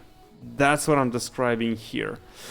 And then also do that for the X and add it together. And it can technically, no, it can't. It can't override these. So I should make a mask that excludes these. So I should add a NOT gate for the rings. That's not rings, those are the gaps for the gaps. So I have this mask, which is taking the random X and or random Y, right? It's taking a random one of the axes. This is two operations, so one is doing that, one is doing that, so they don't mix. And then I'm using an end operation that is taking less than a random value of Z. So I'm getting these columns on both X and Y. And then I'm saying I'm giving it a NOT operation for the gaps. So they're not gonna override the gaps here. So whenever there's gaps, there's not gonna be also fire lines. Because if there's a fire line there, I should not have deleted that. Yeah, I'm gonna keep that there just in case if I need my notes. Imagine there's a fire hazard stairs here. Who's gonna access that? That's a wall, right? We don't want that here. Let me check my chat, and then I really gotta pee. Bean. The whole community's been trying to figure something out about Bean. I forgot the context, but he's made an impact, and I'm very happy about him. Because, again, I used to see him as this child, and I was his animation teacher. And now he's genuinely really good. And I don't think I can take the credit for everything that he's done, because I think he has surpassed me when it comes to animation and visuals. Even if he were to master Blender, he would make better stuff than I do right now. So I'm just proud of him. I'm very happy for him, and I'm glad to call him as a friend. Yeah, no, it's whenever things like that are talked about, it's always like kind of seen as a competition. It's not a competition. He's just better. I know. I'm not saying that I'm bad. I know that I'm good, but he's just better. The guy is talented. I gotta give it to him. I don't know how to design houses in closed-up spaces. What you're doing is similar to my design. Are you calculating how a house explodes? No, I'm making a house completely with math. So this house has exposed parameters. If I mess with the values, the house is gonna change, and I have infinite variations with as many different values as you could have ever wanted. There's a lot to show you all of them, but I can pretty much customize this house as much as I want. That's the goal here, and this is something that I'm going to sell. There's also a blank wall selector that I haven't shown on this stream. So if I change this to 1, a whole wall becomes blank, like as if it's connected to something. And I have to remove this stuff. It's now overriding the blank wall. I've discovered another bug. So let me just open up the notepad, bring it here and say blank wall is overriding the... It's actually doors and windows. First floor are overriding the blank wall. That's something I have to fix because this is not intended behavior. I still don't know how. Building generator fix, I guess. This is something on the list. I have to fix it. I have no idea how, but I will have to do it. Blank wall selector, boom, now this is blank, and then boom, now this is blank, and now boom, now this is blank. You know, you can connect the walls into whatever you want. Take your time, thank you very much. Is this educational content? It's both. It's educational as well as entertaining. It's edutaining, I say. Let me put on some music again, because the music has gone away. Honestly amazing, GeoNotes, absolutely yes. Damn, that looks so good. Thank you, thank you, thank you. I'm overthinking so much because I've been looking at this for so long. People have said that this needs AC units, so air conditioning, and also the fire hazard stairs that go down. And I agree, buildings have that, absolutely. I feel like this building would look better if it had all that stuff. But at the same time, that's so hard to add with all the Boolean logic because I'm working with this. This is where I'm adding that, right? And adding something breaks something else, right? It's not simple, but I really want to add it, so I feel like I will. And this is my journey of getting there. And I'm just streaming because I haven't streamed in a while, and I feel like I will be more productive if I'm on camera. Although at the same time, how much have I done during this whole stream? This stream has been going on for almost 2 hours, Jesus Christ. How much have I done? I don't think I've done as much as I was hoping to do. I just stop and chat and talk and stuff. I need a concrete plan on what I'm gonna do. I'm gonna figure out how to do the fire stairs. On the stream, I don't care. I'm doing it. But at the same time, bro, I have to sub. Well, welcome aboard. I'm glad to have you here. There's a lot of content, and so on. I will figure out how to do the fireman stairs. This is not the final model. It's going to be better. This is just a proxy. But I will figure out a way to make this logic here. I will do it. But first, I gotta pee. So I'm going to say that I'll be right back in a second.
Boys, I'm back. I got an idea on how I could tackle this. While I was on the bathroom, and all the greatest ideas happen on the bathroom. You can fight me on that, but that's true. All the best ideas happen on the freaking bathroom, okay? So I got this great idea. And I'll go back to my streaming window so I can show you. And I will open another instance of Blender, not 3.5, but Blender 5.0. And I don't think my window is gonna show you that, so I think I have to fix something. It's all just black now, I don't like that. So window capture. There's only one Blender window. Give me a sec. Window capture.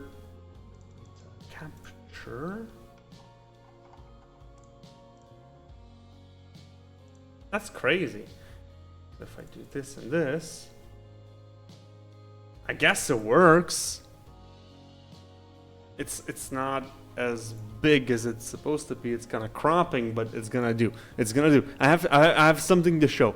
So I'm gonna add a random mesh. Doesn't matter what it is. Gonna add some geometry nodes. Give it a geometry node editor, and then here I'm gonna give it a cube primitive like this. So that's a cube, right? And then I'll add a group input node. And I'll drag one of these here, one of these here, one of these here. Those are now exposed as the vertices on my cube, and if I go to vertex mode, you can see that they are actually cubes. And if I try to put those into the side, so combine X, Y, Z, and if I put X into X, Y into Y, Z into Z. You can kind of see how they are growing, but they're not really cubes, right?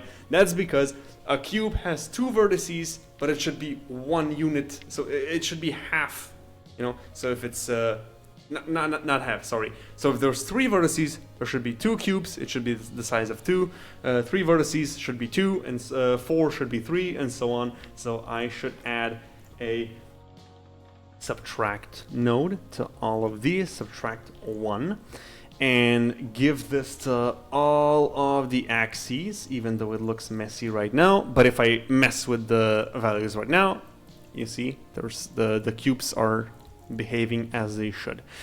Also, I guess make this window bigger.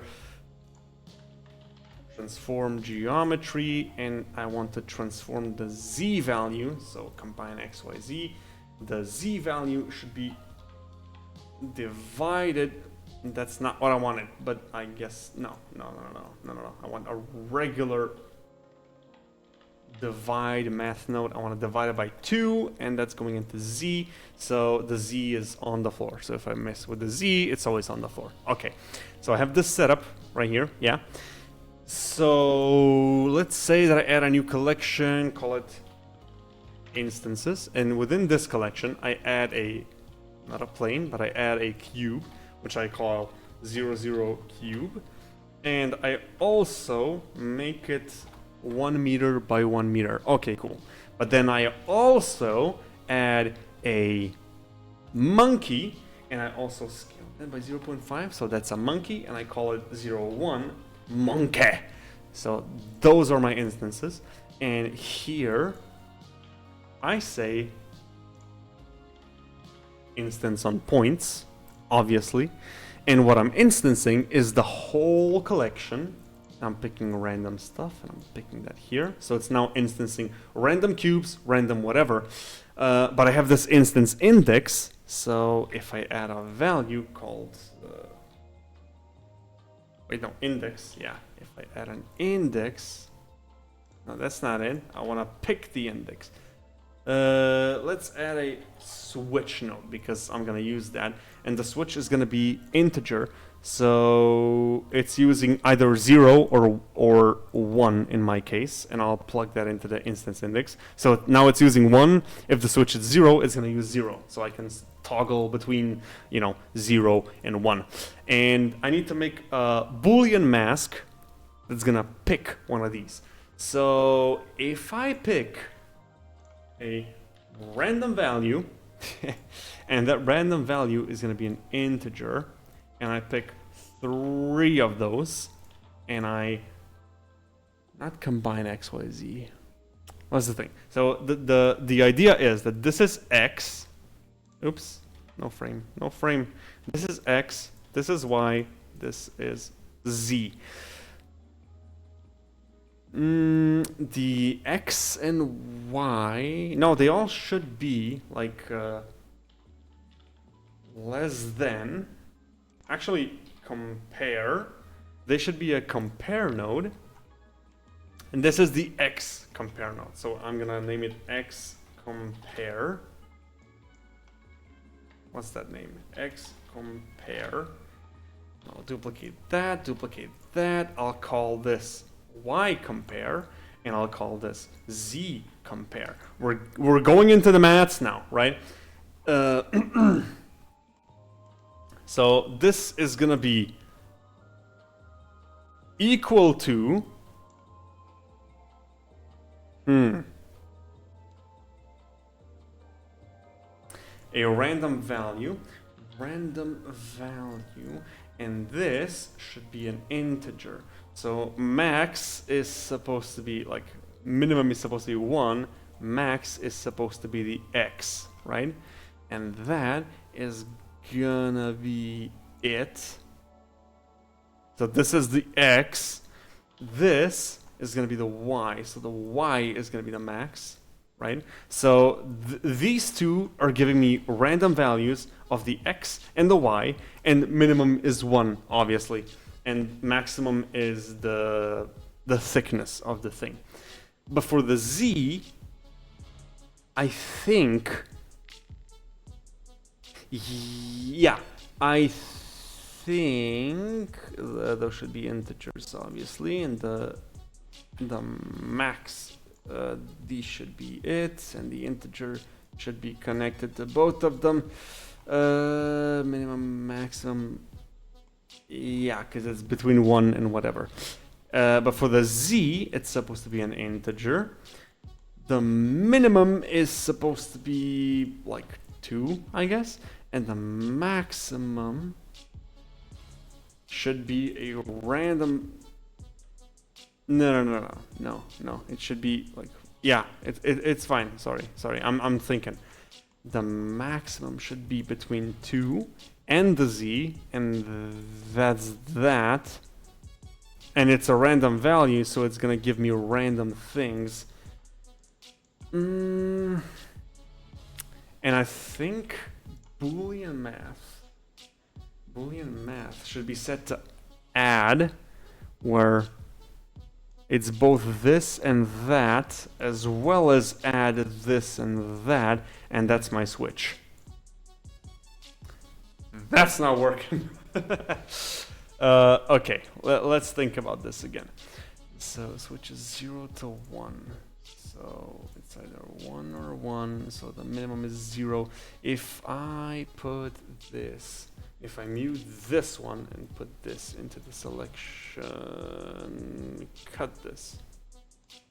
Is this index? No? What? I had this idea, it's supposed to work, but it's not working.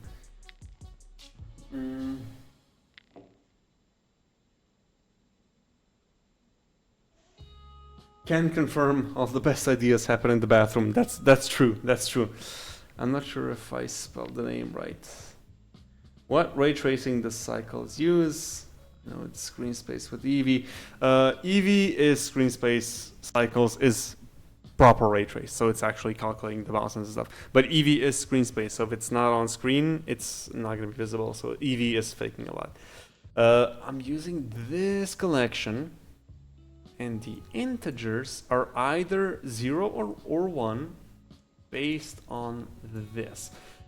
Okay, let's revisit. So I'm getting a random value from 1 to the vertices x. So if I increase this, if I increase that, those are my vertices. Yeah, that's fine.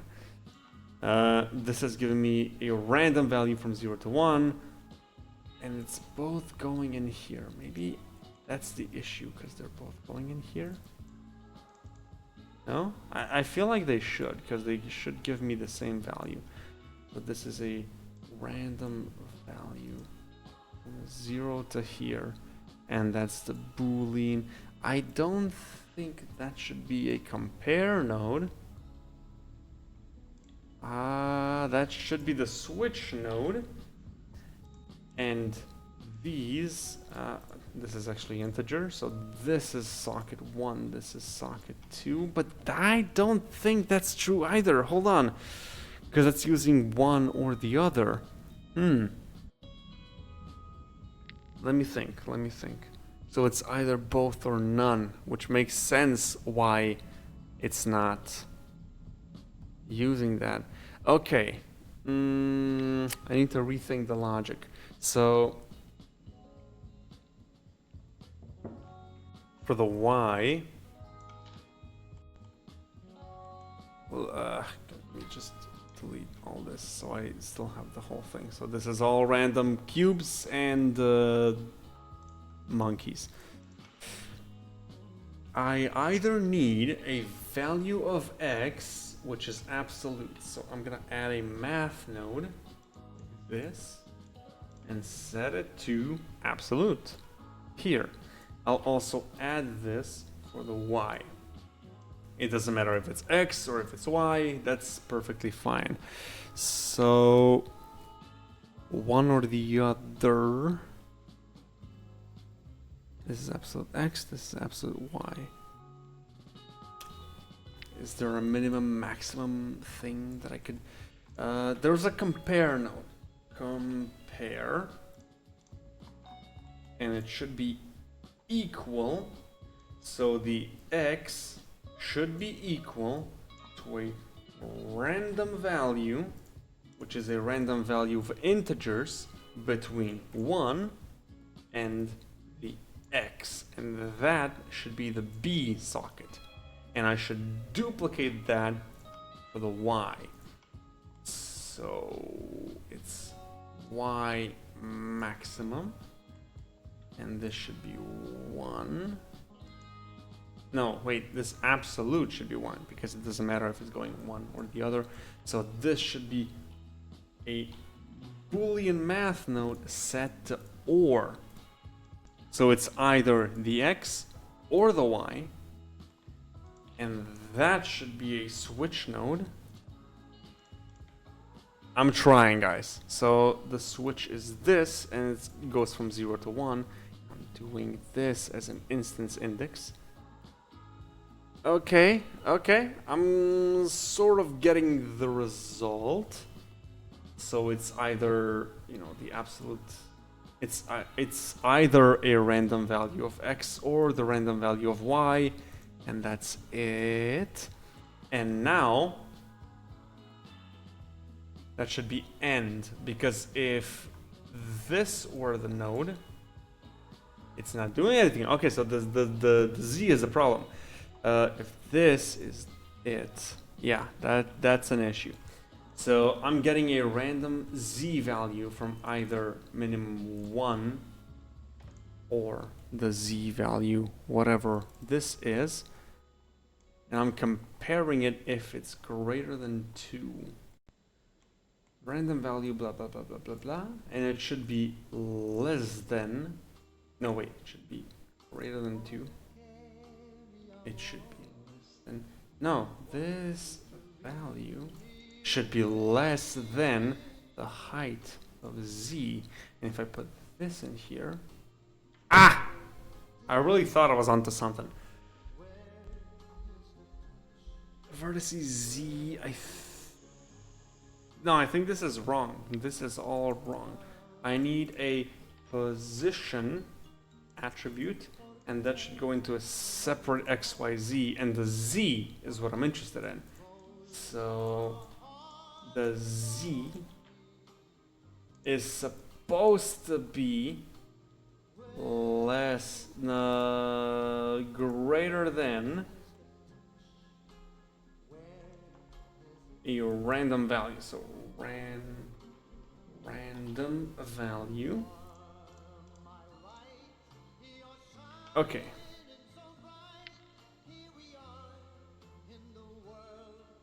The max of the random value should be the z. The minimum should be something. So I'm getting a random value here, and I'm kind of getting the same setup that I had before. It's tricky. It's tricky.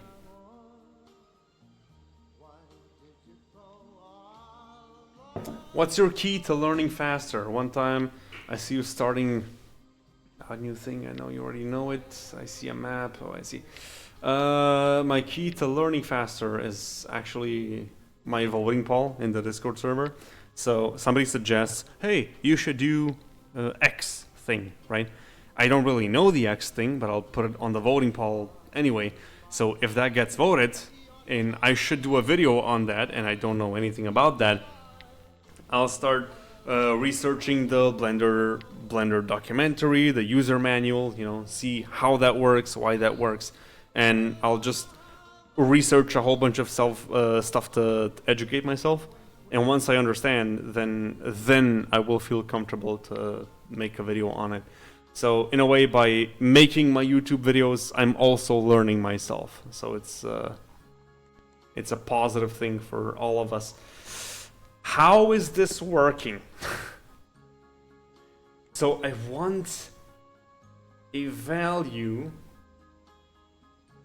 The Z compare. So it's either this or the max, but the max is already there, and that's not really doing anything. Then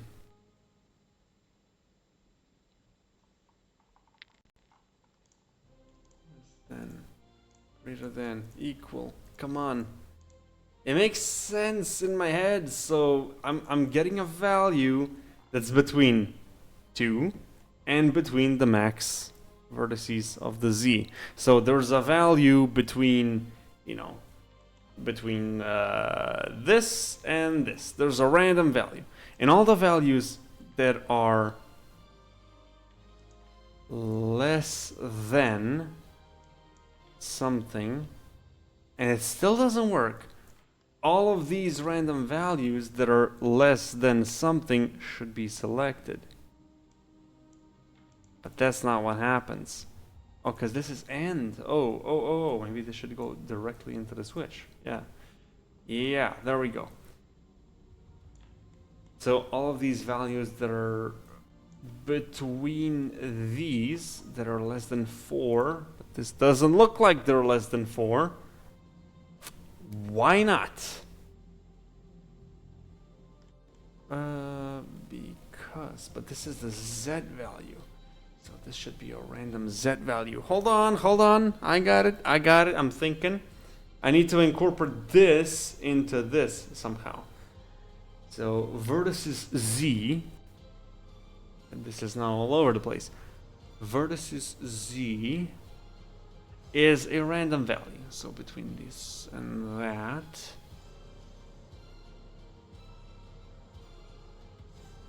So that's all the integers that are less than 3. Which is not what I need. Position Z. How can I sensibly connect that? So I need a gradient.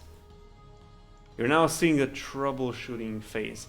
A gradient goes from 0 to, how much is my Z? 15. So it's a 15, right? This is the gradient.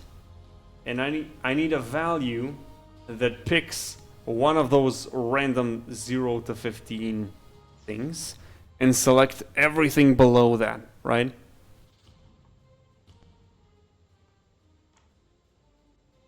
So the selection is, say, this block as well as every block below it, right? What if I remove this at the Z and then compare it to less than or equal, and then if I raise this value, then it raises up, and then here I add a random value, which is an integer from 0 to whatever the maximum Z is. I feel like that's it. And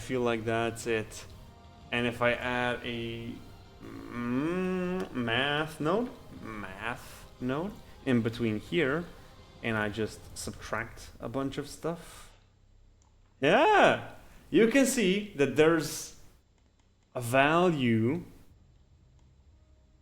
like the highest value is always here and it goes down. Like every highest value always goes down. That's what I wanted. You just have to sit down, make a pause, and then that's how you get a good mask. And then, based on that, I would generate a mask, which would go into the switch node, and the switch node would say, you know, the false would be anything that I've done before that. So all the mixes and all the stuff, whatever, right? So this would be all the logic that I have from before, nothing would change. And the true would be reroute. Let me just fire stairs. So all the places where this is true will get replaced with the fire stairs, the model that I've added to look like the fire stairs on top of everything else. And that would actually be its own instance on index point. So this would go here and not here. And the influence here would go here and then like join geometry here and here. So I'm combining whatever it is that I was doing here.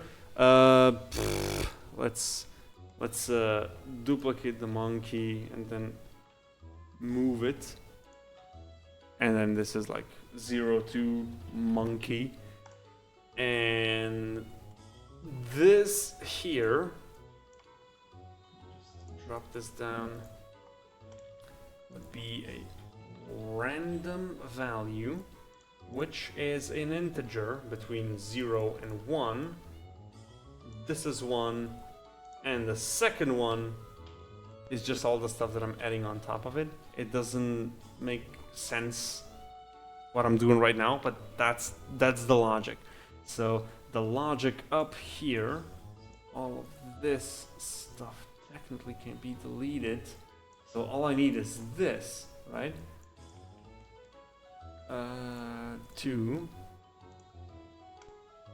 Actually, no, this, and then oops, this, and then 2.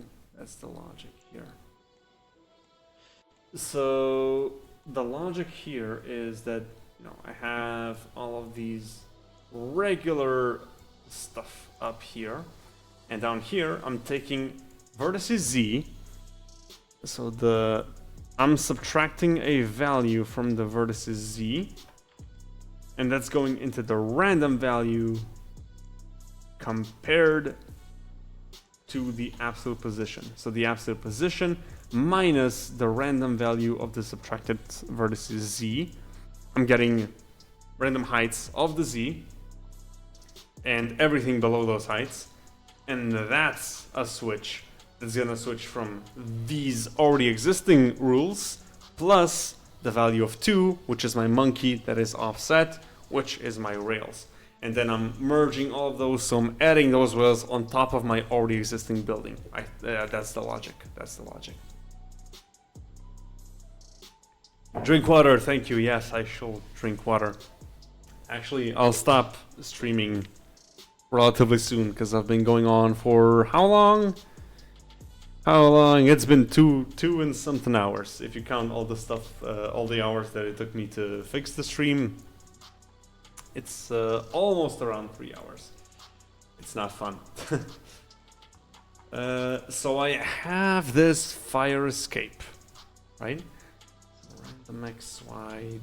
I closed the project, haven't I? I really should have had the reference. It would have been nice to have the reference. Okay, let's open up this. Let's try to come up with a... Can you enable a feature that allows me to see what you're pressing on the keyboard? Oh, that's what is it called? Screencast. Screencast keys install. I'll do it, don't worry. Screencast screencast keys, shadow, background, screencast keys, turn it on. Ah, there we go. It's so much simpler in the new episode. I'm sorry. I should have done that a while ago. My bad.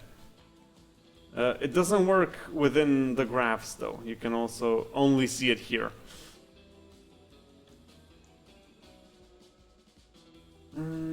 Is there a size? Like font size, G? Oh boy, that's a large G. Okay. Let's say I have this thing here.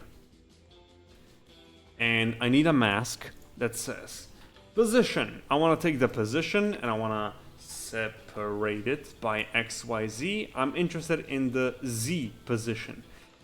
Z position 0 to 1. I wish I still had the old file because I did everything in there. Z position goes from 0 to something.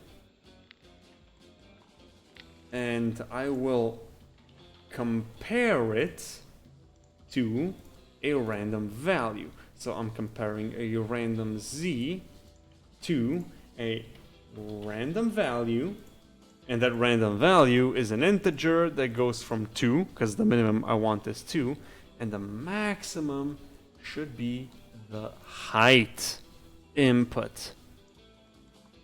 So this position, which is just regular, always the same, is being compared to this value that's always changing depending on the thing, right?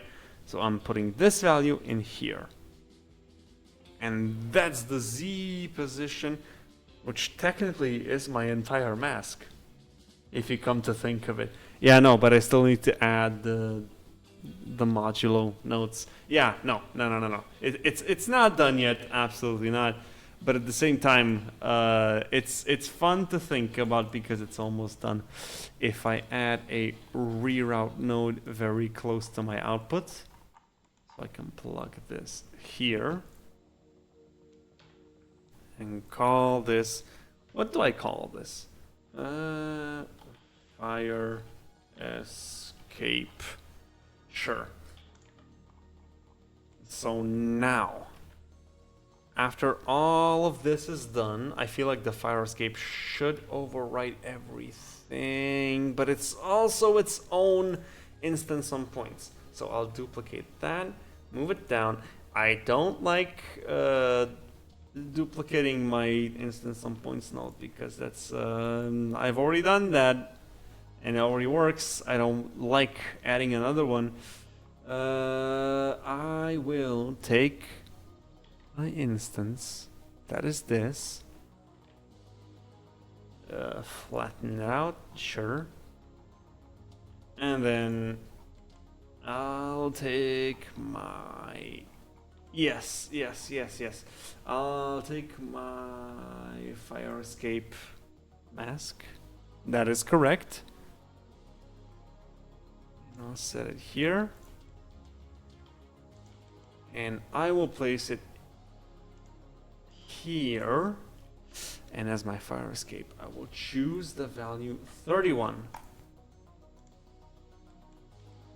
and it's actually putting the fire escape on top of it, but that shouldn't actually be going there. This should actually be going here.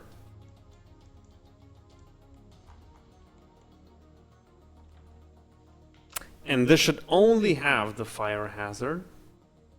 So how do I do that? How do I only have the instance index? Maybe the selection. Selection, yeah. The selection goes here. The instance index, so this is the random value, sure, let's go with the random value, and it's gonna be an integer, sorry. And it's going to be 31 and 31. So it's always going to give me 31. This is the instance index. And I could delete this, but I'll leave it here for now. And this can be joined with the geometry. Join geometry. No? This could be joined here. No? So it's using the instance index of 31 and 31 based on the selection of this. I guess not. I guess not. So should I make a new item and I call it 32 empty and I delete everything inside it? So there's nothing in there. So this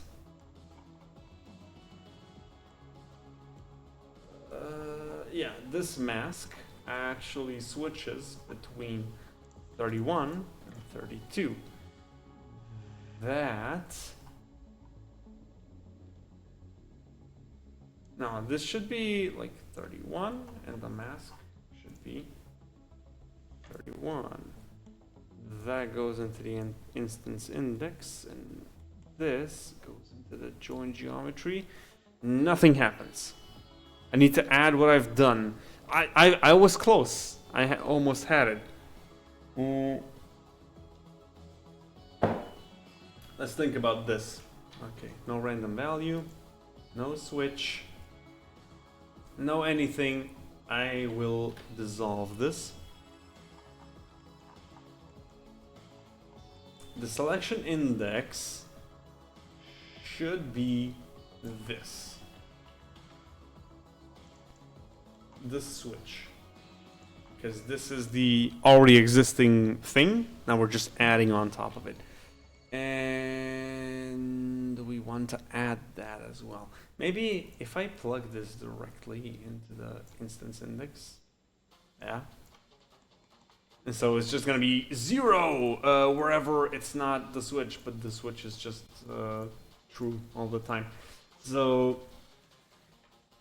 I need the corner thing to go into the switch.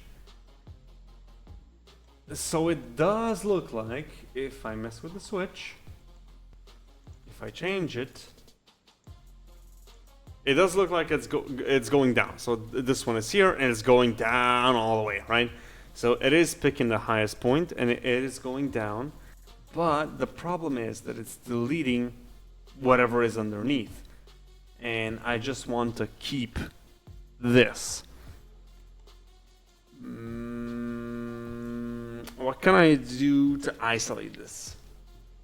I need to isolate this.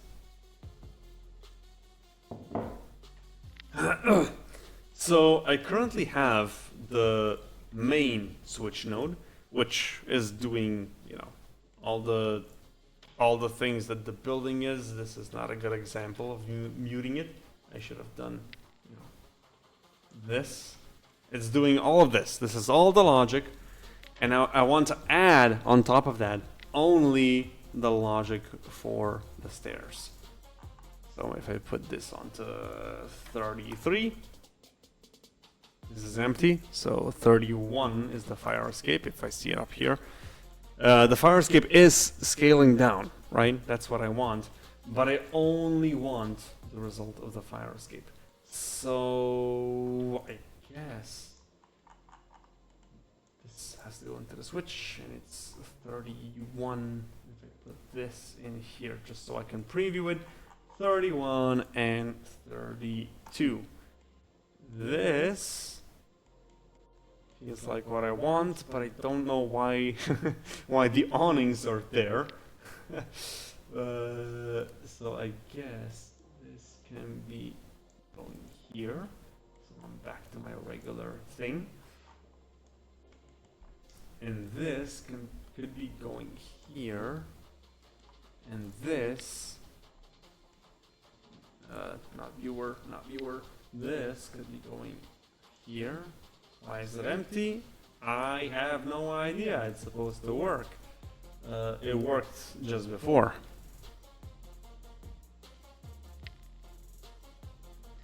Can you enable the feature? Yeah, I've done that. Bro, what's up? Welcome aboard. What is all that? Those are notes, and I'm trying to figure out the math. Yeah, it's a little bit complicated, and it's more difficult on stream, where you're kind of pressured, I guess, in quotation marks, to find the answer immediately. It's something that takes a while in understanding to see. You're like coding. Yeah, this actually is exactly like coding things. Geometry Nodes is pretty much a coding language, and yeah, that's it. I'm working on a game, but I've started thinking about other things, like that cool one. So I will say this: Geometry Nodes is pretty much coding. Like what I'm doing here, like the Boolean math thing with the switches and stuff, that is pretty much coding. If I drag a window here, I don't think you'll see it though. You will. Okay. So logic gates. I mistyped it, but it's gonna know. So you've got this stuff, right? So OR, NOR, AND, NAND, XOR, XNOR, buffer, NOT, you know, all these logic gates. I feel like I should do this so you can see it better. You know, all these logic gates, that's exactly what Boolean math is. So when I say, oh, I wanted to close this. When I say, where is it? Boolean math, I think it's present in one of these. Greater than, no, this one. When I say AND, that's literally the same as a computer gate. As a logic gate, it says when both this input and this put are on, that's when things happen. And it's the same with AND or not AND nor equal, blah, blah, blah, blah, blah. Those are the same operations, and using those, you can technically actually build a computer inside Blender just by using logic gates. You can do that in Minecraft, you can do that in any application that sort of lets you do logic with its systems. So this is basically computing, it's basically coding. Yeah, that's what I'm doing. And it's important that I get all the math right. I'm trying to put the railway system, like the fire escape systems on top of the windows, and it's not working. And it doesn't seem like it's something I can figure out today. It's really cool, actually. Genuinely, it's very awesome. Instant points. This is the new node.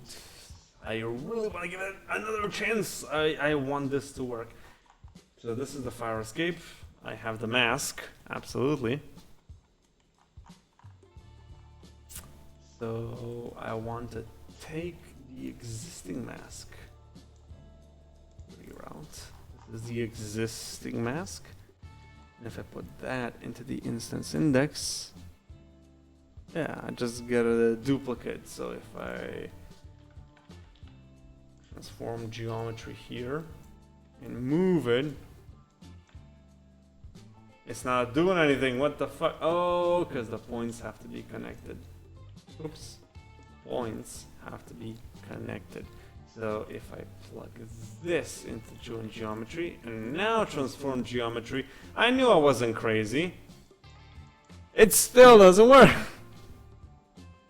Bruh. What do I do? What do I do? What do I do, bruh? Okay. Initial points are the same. The selection maybe is throwing it off. So maybe transform geometry, move it. It's not doing anything. Okay, so I have the same thing here.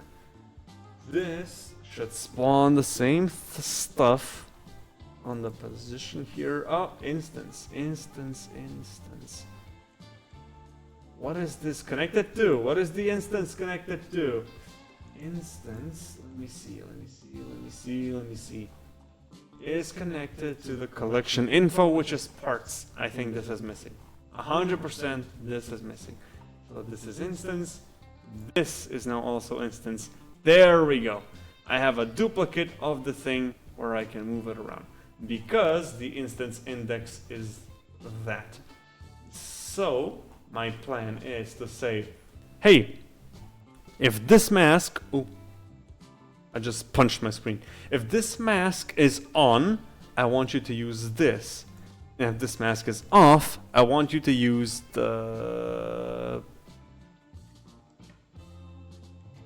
If this mask is on, you shall use the fire escape. If it's off, use the fire escape. If it's on, use the empty. So I'll plug this here, and that should be added on top of the whole thing, and boom, it worked. So now this transform geometry, it can fuck off for all I care.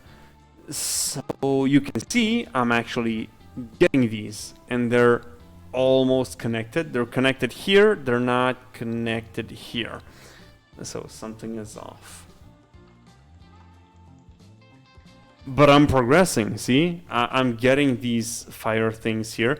I'm also gonna add controllers to, you know, because they're everywhere now. I'm gonna add controllers to offset them, like with the frequency.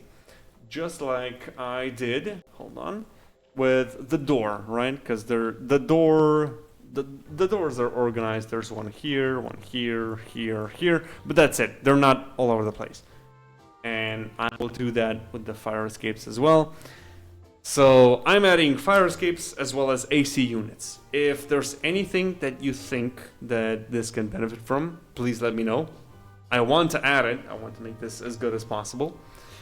I'm still here, so I'm taking your suggestions, but I'll be ending the stream now because I'm getting kind of tired and I have to go to bed because I gotta work tomorrow. I hate having a job, but I gotta do it, you know.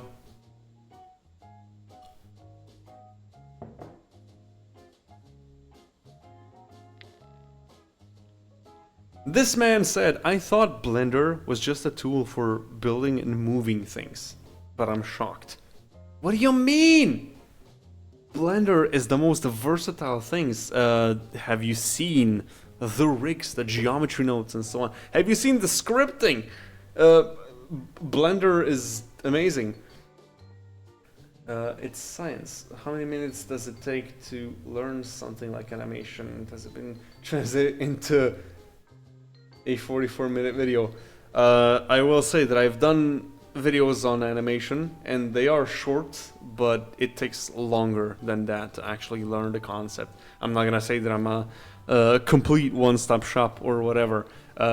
You need practice, you need to master those. Are you doing Blender commissions? Yes, I am doing Blender commissions. If you have a project that you need help realizing, I will help you. We can talk about the price and whatnot, but I do commissions as well. I made 20k in my life with only Blender. That's amazing. That's great. Again, if you need help, I do commissions. So if you need me to do something or help you with something, I also do coaching and whatnot. So whatever you need, I'm your guy. Absolutely. You should join my Discord server. I believe it should be in the description of this video, and you should just send me a message and we can talk about stuff if you need any help. Yeah, basically. I'm not sure, but maybe you could do pipes and ventilation. Ah! I thought I was almost done. I hate how your idea makes sense. I don't want to do it, but at the same time, I feel like it would look nice, and now I feel like I have to do it. But, you know, buildings like this... okay, minus the air vents. Buildings like this, I don't think they have many exposed pipes or vent systems or whatnot. So I feel like I don't think I want to do that here. It feels odd. I guess the chat should say if that makes sense or if that doesn't make sense. I don't want to do it because I'm almost done, you know, I'm finalizing things. But if it looks good, I will do it because I want it to look good because I'm selling this. People are gonna give me money for this, so it should be good, you know. So if it makes sense, let me know. I feel like it doesn't, but you know, it's your word against mine. You can add roses to windows. Using the feature you just enabled. God damn it. Yeah. I both love and hate this because I obviously want to be done with this, but the things you're saying kind of make sense, and I don't want them to make sense because that's much more work for me. So no Lua, Python, C++. Yeah, coding is good to know. Coding is always good to know. Okay. I feel like that's enough for today. My brain has been braining for a while, and it can't not braining anymore. Yeah. I'll take this moment to just have a little chat with the chat, you know, because I feel like I've been neglecting you guys for a little while here. Let me silence the music. You've been here all this time. I've just been looking at the screen, talking about random, you know, Blender stuff and numbers and so on. How many skills do you have? So I am officially a generalist, so I do everything. From modeling, rigging, texturing, animation, blah, blah, blah. I cover the whole spectrum.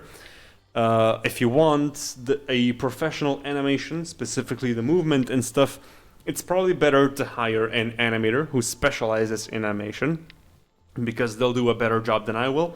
But I'm capable of making a nice product across the whole board, you know, because that's what generalists do.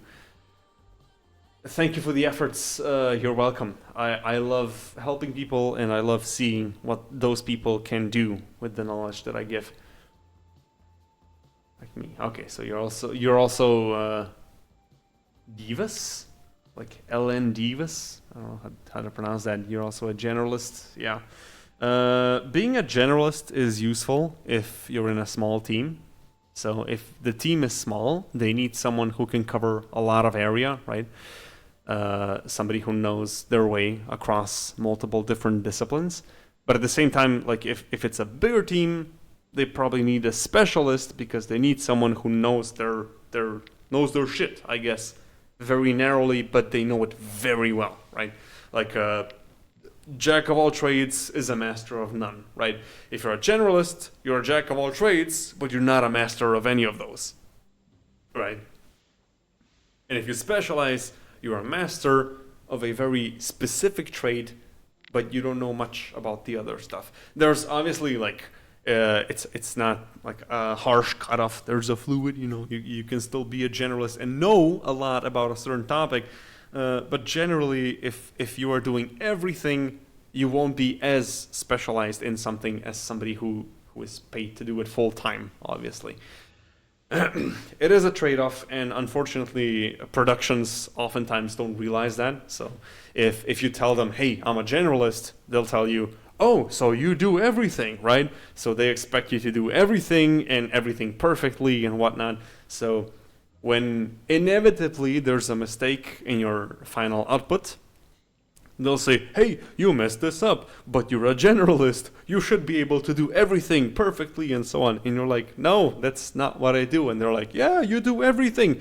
And they expect you to do everything flawlessly, just as well as somebody who's specialized, but also for the same salary as everybody else. That's not possible.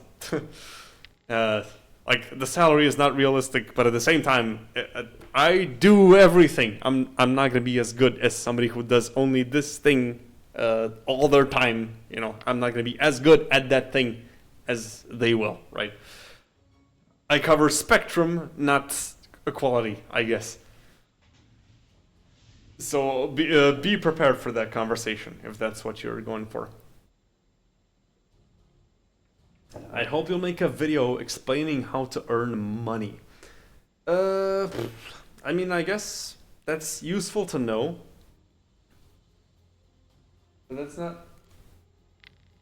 Oh, that's a song. I thought it was in my house. That's not something that I'm very knowledgeable on, I guess. Because I have a company now and I have to cover the bills and so on. So I'm kind of looking for projects on the side. I have enough for it not to make a minus, right? So it is a net positive of me having a company, but at the same time, I'm not really the one to monetize things. Like, most of the things that I do are completely free or at a very low price. I feel like that's a downside. I feel like I should charge more for these things, but I also want to help people and help teach and so on. So it's kind of like I'm not the person you come to if you want to learn how to make money. I make my money from having a job and going there every day and spending way too much time there that I could spend more efficiently here. That's my idea of making money. Just rely on a company to actually pay you and just do the job there. I don't know how to sell myself, really.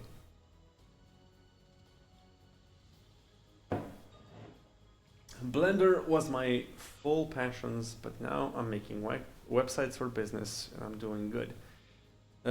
Nothing wrong there. I feel like websites, as well as geometry nodes and stuff, is just logic systems, and logic systems are plenty fun, if you ask me. So I have this graph here. Let me just hop back into my stream here. I have this graph with a bunch of nodes. You saw me kind of thinking out loud, like what's supposed to be connected where and what the values mean and so on. It is a logic system, and I feel like websites, because I've also done websites before, I was writing code, not using platforms that do it for you. So I kind of saw it in the same way. It was like a puzzle. So if I have this div element here and it has these properties, how is that affecting this one? And you have to kind of go through the chain and see what it means, what it's actually doing, and so on. That's fun. I eat cookies for breakfast. How are you doing? You probably shouldn't do that. That's not really healthy. You need protein and stuff, you know.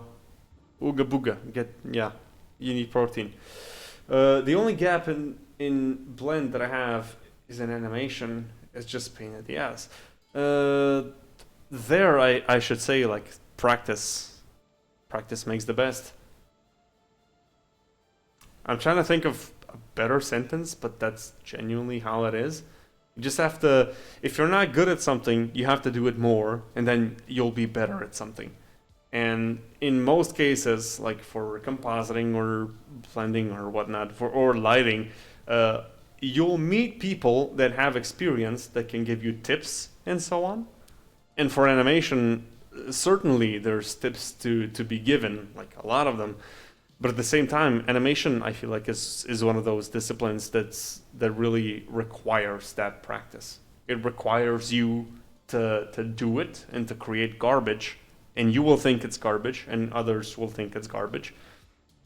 But without making that garbage, it's never gonna be not garbage. So I feel like animation is one of those skills that is the most unforgiving when it comes to this, because lighting, composition, rigging, blah, blah, blah, those are, you know, you can always just go around it, but when it comes to animation, if it looks bad, right? So that's one of the cruelest parts, but also the most important ones if you want to improve. So I guess practice, again, I'm repeating myself, is the way to go. One more thing, and I swear I'm not trying to torture you. I think you could add like full grass walls to the ground floor. The floor here. This floor here. Not happening. I don't care. This is a building.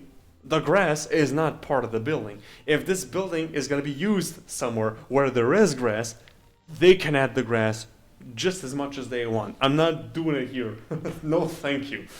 Yeah, that is torture. I want to switch over to Blender, but I just can't get past the modeling phase. I hate to be the person to say, oh, I'm so great, you should check out my stuff, you should check out my tutorials and so on. I don't want to promote myself, but I do believe that I've done a pretty good job with explaining how modeling works and what you should know, and all the little quirks and so on. It's not perfect, okay? There's flaws in here 100%. I've rewatched it several times. But I will encourage you to see my Abandoned House course. But I also have Animator to Blender. I have a video where it shows you how to transition from Animator into Blender. It doesn't work as well as the Beginner House course. This one is very, very surface level, so don't expect to get all the answers from here. You can watch it if you're struggling and you still want to make Minecraft animations, but slowly move on to Blender. But if you want to properly start with Blender, I feel like the Abandoned House is very good. If I watched the donut tutorial, and I always said the donut tutorial from Blender Guru is very good, it teaches a lot. I feel like it's very slow, but it also, sometimes it doesn't know how to explain things, so I'm not saying my video is better than his, like my course is better than his, but you know, there's ups and downs, I will say. Just find a bunch of different resources and you can find the answers. I feel like mine is very good, although, you know, I'm not gonna say that it's the best in the world because it is lacking in some departments.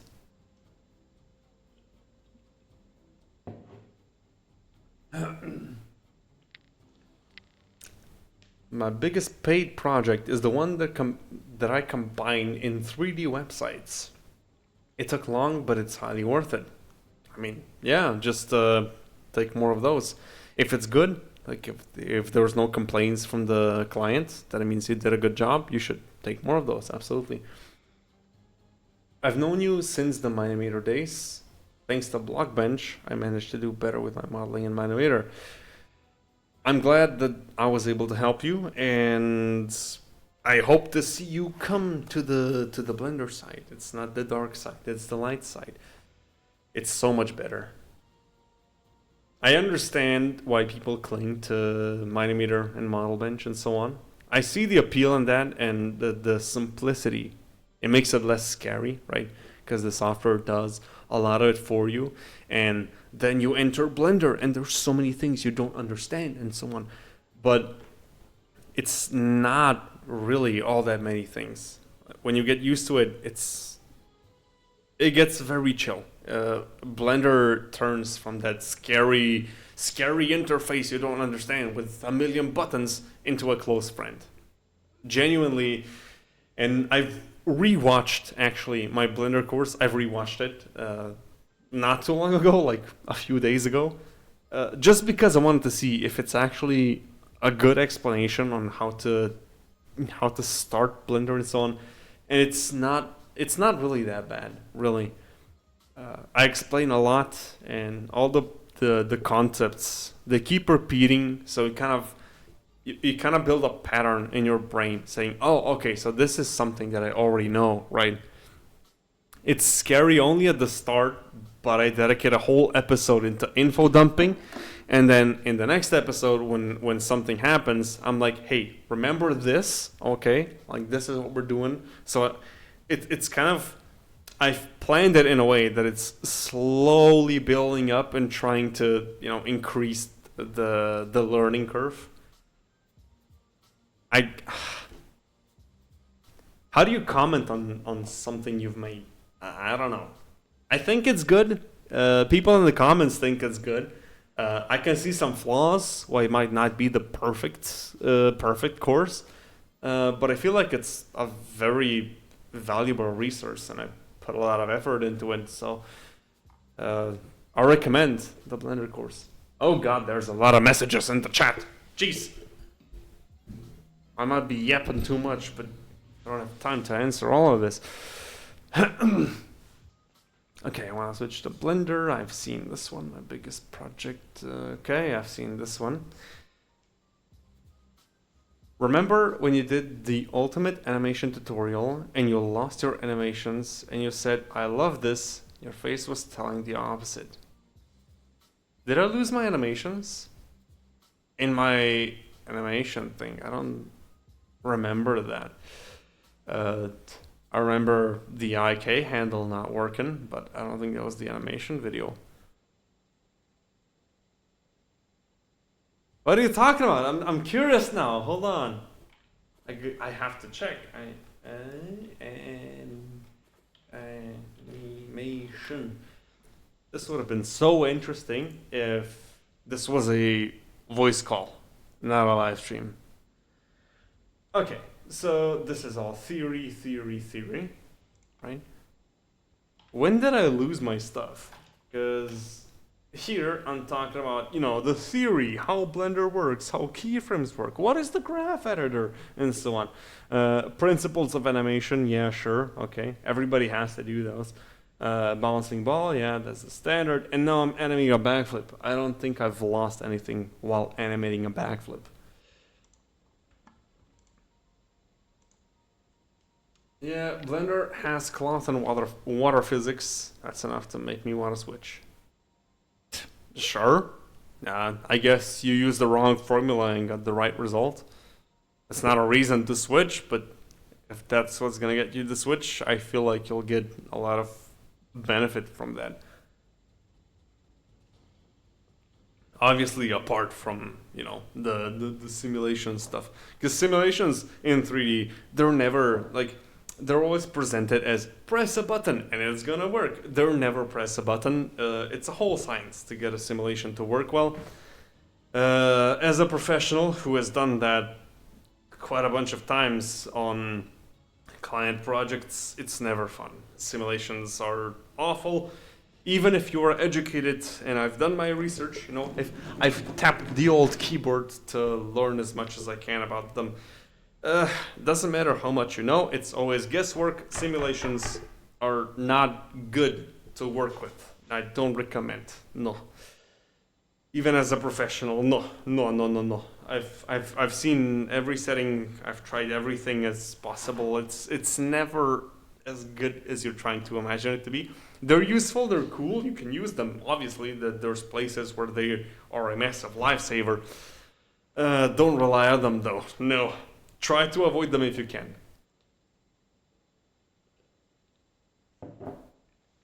Your course is so much better. His course is so boring.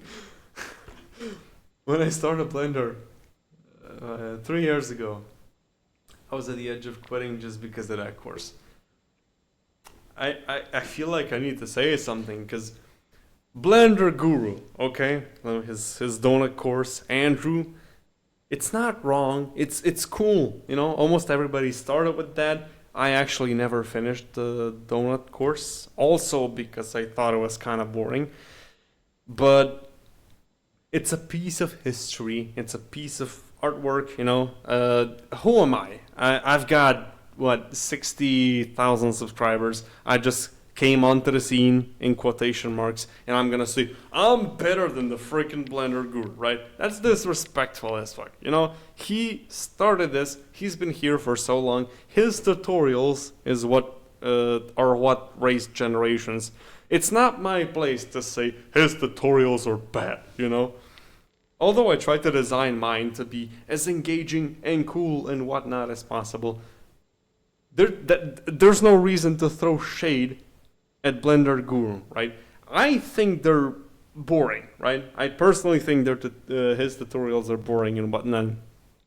But there's no reason for me to say, "Oh, I'm better than you. Fuck you." You know, you should show respect to your elders and whatnot. You know what I mean. It just feels wrong to trash something that has become the staple, right?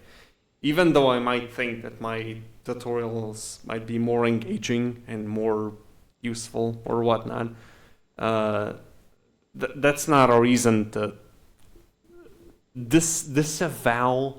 What's the word? Disavow, discredit, attack, discriminate.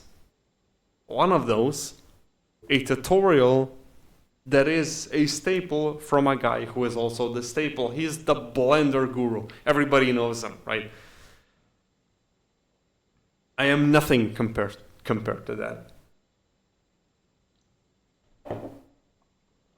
And I'll be going to bed soon. Holy, it's getting late. My chat is going crazy. I've known you since the model again. Okay. Tutorial. Yeah, Blender has cloth and physics. That's enough to make me want to switch. There's a new comment. Your course is so much better. His course is so boring. When I started Blender 3 years ago, I was on the edge of quitting just because of that course. I don't think there's anything new here. Okay, guys, I'll be saying goodbye. So this is what I have done here. I have a bunch of things to fix. I forgot what this is on the roof. I still have to check what's going on the roof. What's on the roof, brother? Doesn't seem like anything, so I'll have to investigate. Thank you for watching. I hope you enjoyed. And if there's any more questions in the last final minute, I'll be going. I'm not gonna be answering for too long because I really gotta go to bed. I got work tomorrow. I gotta get up early, and it doesn't seem like there's anything, so there's no problem. I hope you enjoyed, and I hope to get this thing done as soon as possible. I'm really just postponing it as much as I can. There's a bunch of things that I can see that I have to do in this moment, but I'll say, yeah, no, I'll do it tomorrow. I'll do it in 2 days. I don't know why. I'm just demotivated, I guess. But I'm hoping for the best, and I'm very happy with how all the logic and stuff is going on. Thank you for watching. Thank you for keeping me productive enough to at least do something. And somebody said if I do commissions, yes, I do commissions. So if you need commissions, you can DM me on Discord.